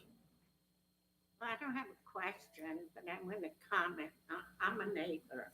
Okay, we'll get back to that. I just want to make sure I clear out any questions we might have. Is that one nothing? Okay, well, you're too persuasive for me. Why don't we hear what you have to say? Give us your name and address, please. Tina Kazakis. I lived at 5 East 4th Street for 40 years. When the Roncas had the building, I helped Fred Ronca out with taking care of the laundromat. That laundromat's been hell for the intersection for all those years with riffraff, drunks, drug addicts, whatever you want to call it. They were all in there, like they stated, sleeping overnight. I can't tell you how many times I had to call the police on that property. When they took over and shut it down, it was like the best thing that could happen to that corner. And I would rather see an office there than a cannabis shop or another laundromat or something that's not going to do anything for the neighborhood. I'm there 40 years, a lot longer than any of you. And that's how I feel, and that's what you should do. Let them have it as an office. Thank you. Did we need her name? Did anybody Yes, get her she- name? She provided testimony. She should be sworn in, indicate her name and address. Oh, okay. And allow anybody who has to ask questions can ask questions of her. Does anybody need the spelling of her name? Kazakos. And I'm sorry, your first. Address for the city. Tina. I'm sorry, what was your first name, Miss? Tina. Thank you. Attorney Deschler, I presume you had no. I do not. No. Anyone else with comments or testimony? Darlene? Thank you. I was sworn in earlier. It's Darlene Heller. I'm the Director of Planning and Zoning for the City of Bethlehem. And I agree with Mr. Pfeiffer's interpretation.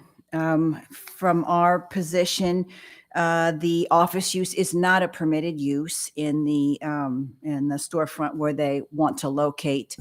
I would cite the same sections that he and Attorney Deschler did. And note in those sections that not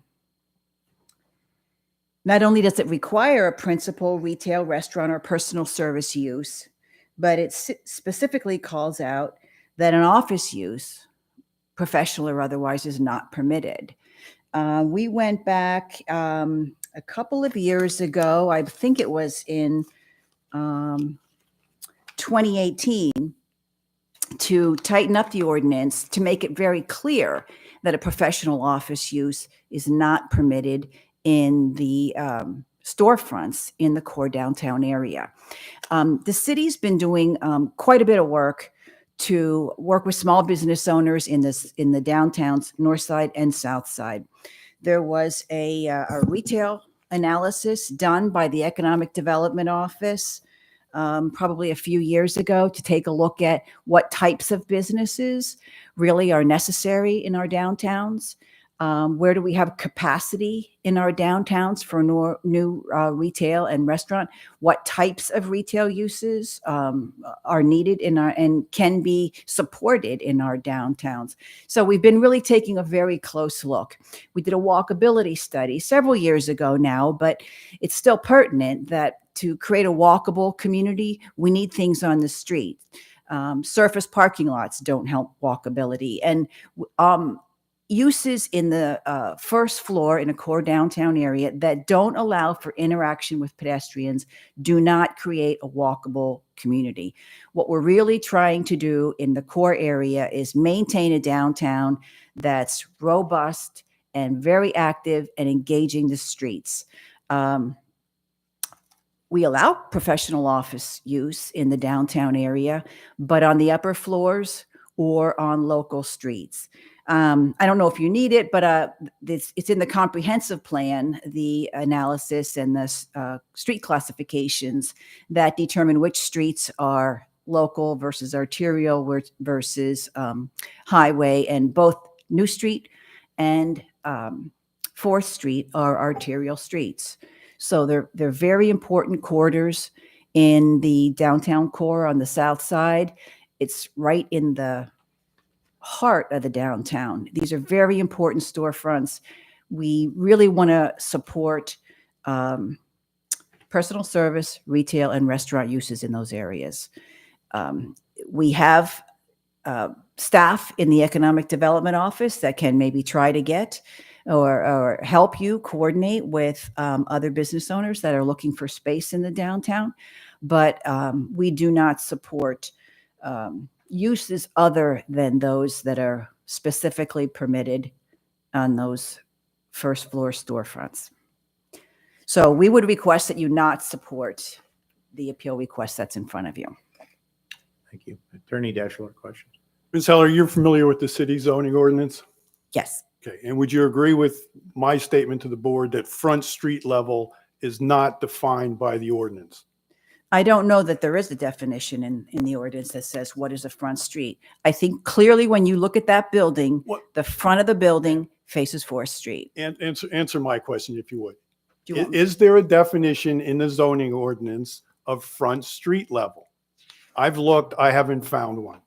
Okay, then I'll take your word for it, Okay. but I don't know for sure. And would you agree with me then that the zoning ordinance requires that phrases be given their plain and ordinary meaning? Yes, we convert to a standard Webster's dictionary if it's not defined in the book. Okay. And can things have two fronts? Isn't there a front, a back, and two sides? Using an ordinary meaning of the word.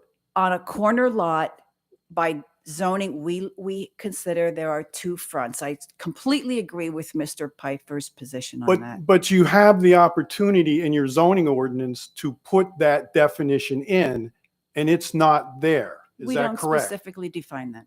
Okay. And getting back to my question, things have a front, a back, and two sides on the plain and ordinary meaning of the word front. Isn't that true? On a corner lot, the No, way answer that we me- review answer it, there my are two que- fronts, a answer my- side and a rear. I am answering it. No, you're not. The stenographer can only take one person at one time, so I wanna get all withdraw. of the testimony relevant, so if, let the witness answer, then clarify questions. That's how I'd suggest you. I withdraw that question. Ms. Heller, isn't it true that of the combined building on both New Street and 4th Street, that more than 80% of it is a restaurant or a retail space? I'm not sure. I haven't measured that. I know that Approximately? Subway's on the corner. I know that. Most of it is a restaurant and retail space. This is the only piece that's not. Isn't that correct? Well, you mentioned that there was some type of mail order business. I'm not sure what that is, but I would agree. A Subway restaurant is a permitted use. A hairdresser is a personal service use. And a seamstress would be listed as a personal service use. So isn't the property, more than 80% of it, promoting what you described as as what the city wants? Oh, well, I've not measured it, but I would say for those three, yes, they comply. That's all I have. Thank you. Thank you.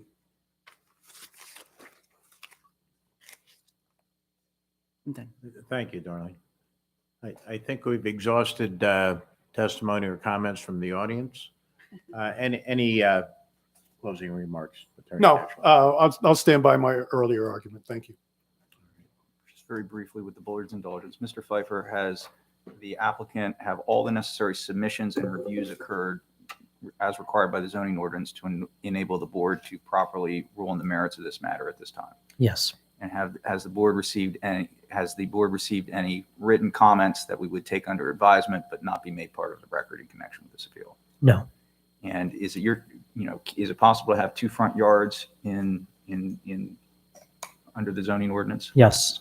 Okay. And it's my understanding, just for clarity's sake, that when you have a property in this district that fronts on two arterial streets, you consider the first floor of the building that opens onto either of those arterial streets a building front. Correct. Okay. Thank you. Okay, thank you. May I address that? You may consider it, you may consider that, but that's not what your zoning ordinance says. And that's what binds you. We're not talking about front yards here. These are not defined terms. So you have to go back to what is a front. And yeah, as far as I know, in an ordinary use of that word, there's a front, a back, and two sides. That's all I'm asking you is to apply the ordinary meaning of the word. What Mr. Pfeiffer is suggesting is not in your zoning ordinance. Those are interpretations of it, but nowhere does it say that. It's not a defined term. So you have to fall back on its ordinary meaning. I'm done. Thank you. Did you want to? May I respond to that? Yes. I do concur with Attorney Deschler that there is not a definition of front street level. I would just bring the board's attention back to 1306.01 B1B note I, capital I, where it states that multifamily dwelling units are permitted by right uses in existing structures. However, the first floor of the structure must contain a principal retail, restaurant, or personal service use along the street frontage. And that is the basis of my interpretation. Which this decision. does. There's a subway there. This does comply with that. Okay. I think we have the points. All right, Jane, we're going to go off the record. That's why we had to file that. I put in three.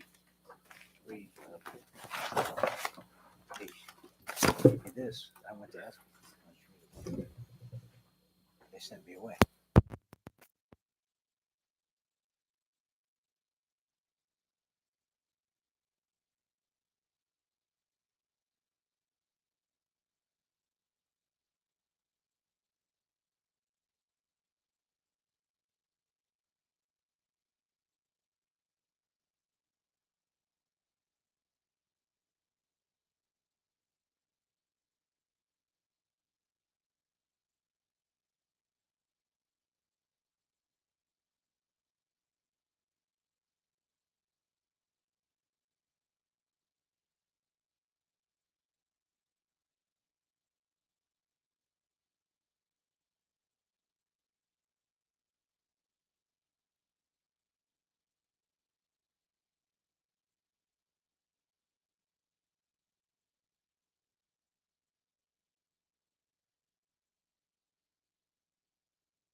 Yeah. Unfortunate, this isn't Thursday. Like you night. said, That it is- Oh, my word.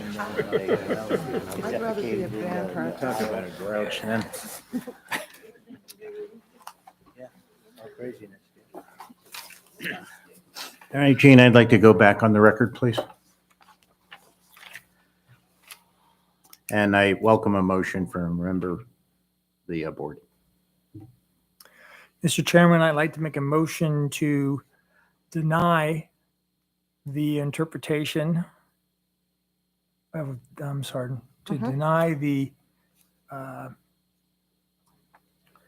excuse me, Not pulled,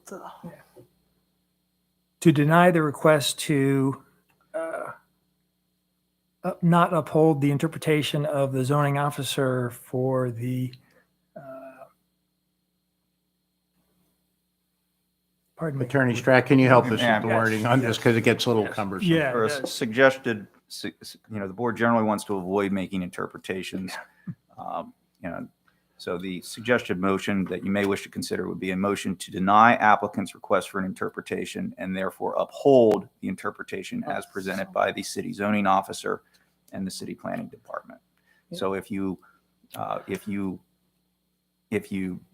want to grant relief, if you don't think the city's right, you would vote no on this. If you thought the city was correct in their interpretation, you would vote yes, because that would deny the interpretation sought by the applicant. I'm sorry, let's go through that one more and time. second- I think you have it backward. I think if the motion is to deny the request, if in fact you want to deny the request for the interpretation that's being requested and support the zoning officer, you would vote yes to deny. Am I correct? I'm just trying to clarify. You're absolutely right. So the motion would be to deny the interpretation sought by the applicant and thereby uphold the city's interpretation. So if you vote yes, if you agree that the city's right, and you'd vote no if you think the applicant is right on the interpretation issue. Correct. I second. Ms. Lee, Yes. Mr. Novatnik, Yes. Mr. Fitzpatrick. Yes. So it was a 3-0 vote to deny the requested interpretation by the applicant. And may we then have a motion with regard to the use variance request? Yes, Mr. Chairman, I make a motion to deny the use variance to permit an office use at 329 to 337 South New Street. I second. Ms. Lee, Yes. Mr. Novatnik, Yes. Mr. Fitzpatrick. Yes. Gentlemen, I'm sorry, but your request has been denied. You could have taken us first and done that. I know, it's, we thought the entertainment value, Oh, just yeah. sitting here, should have been worse. In any event, having no other business before the board tonight, this meeting is adjourned. Thank you for your time. Thank you.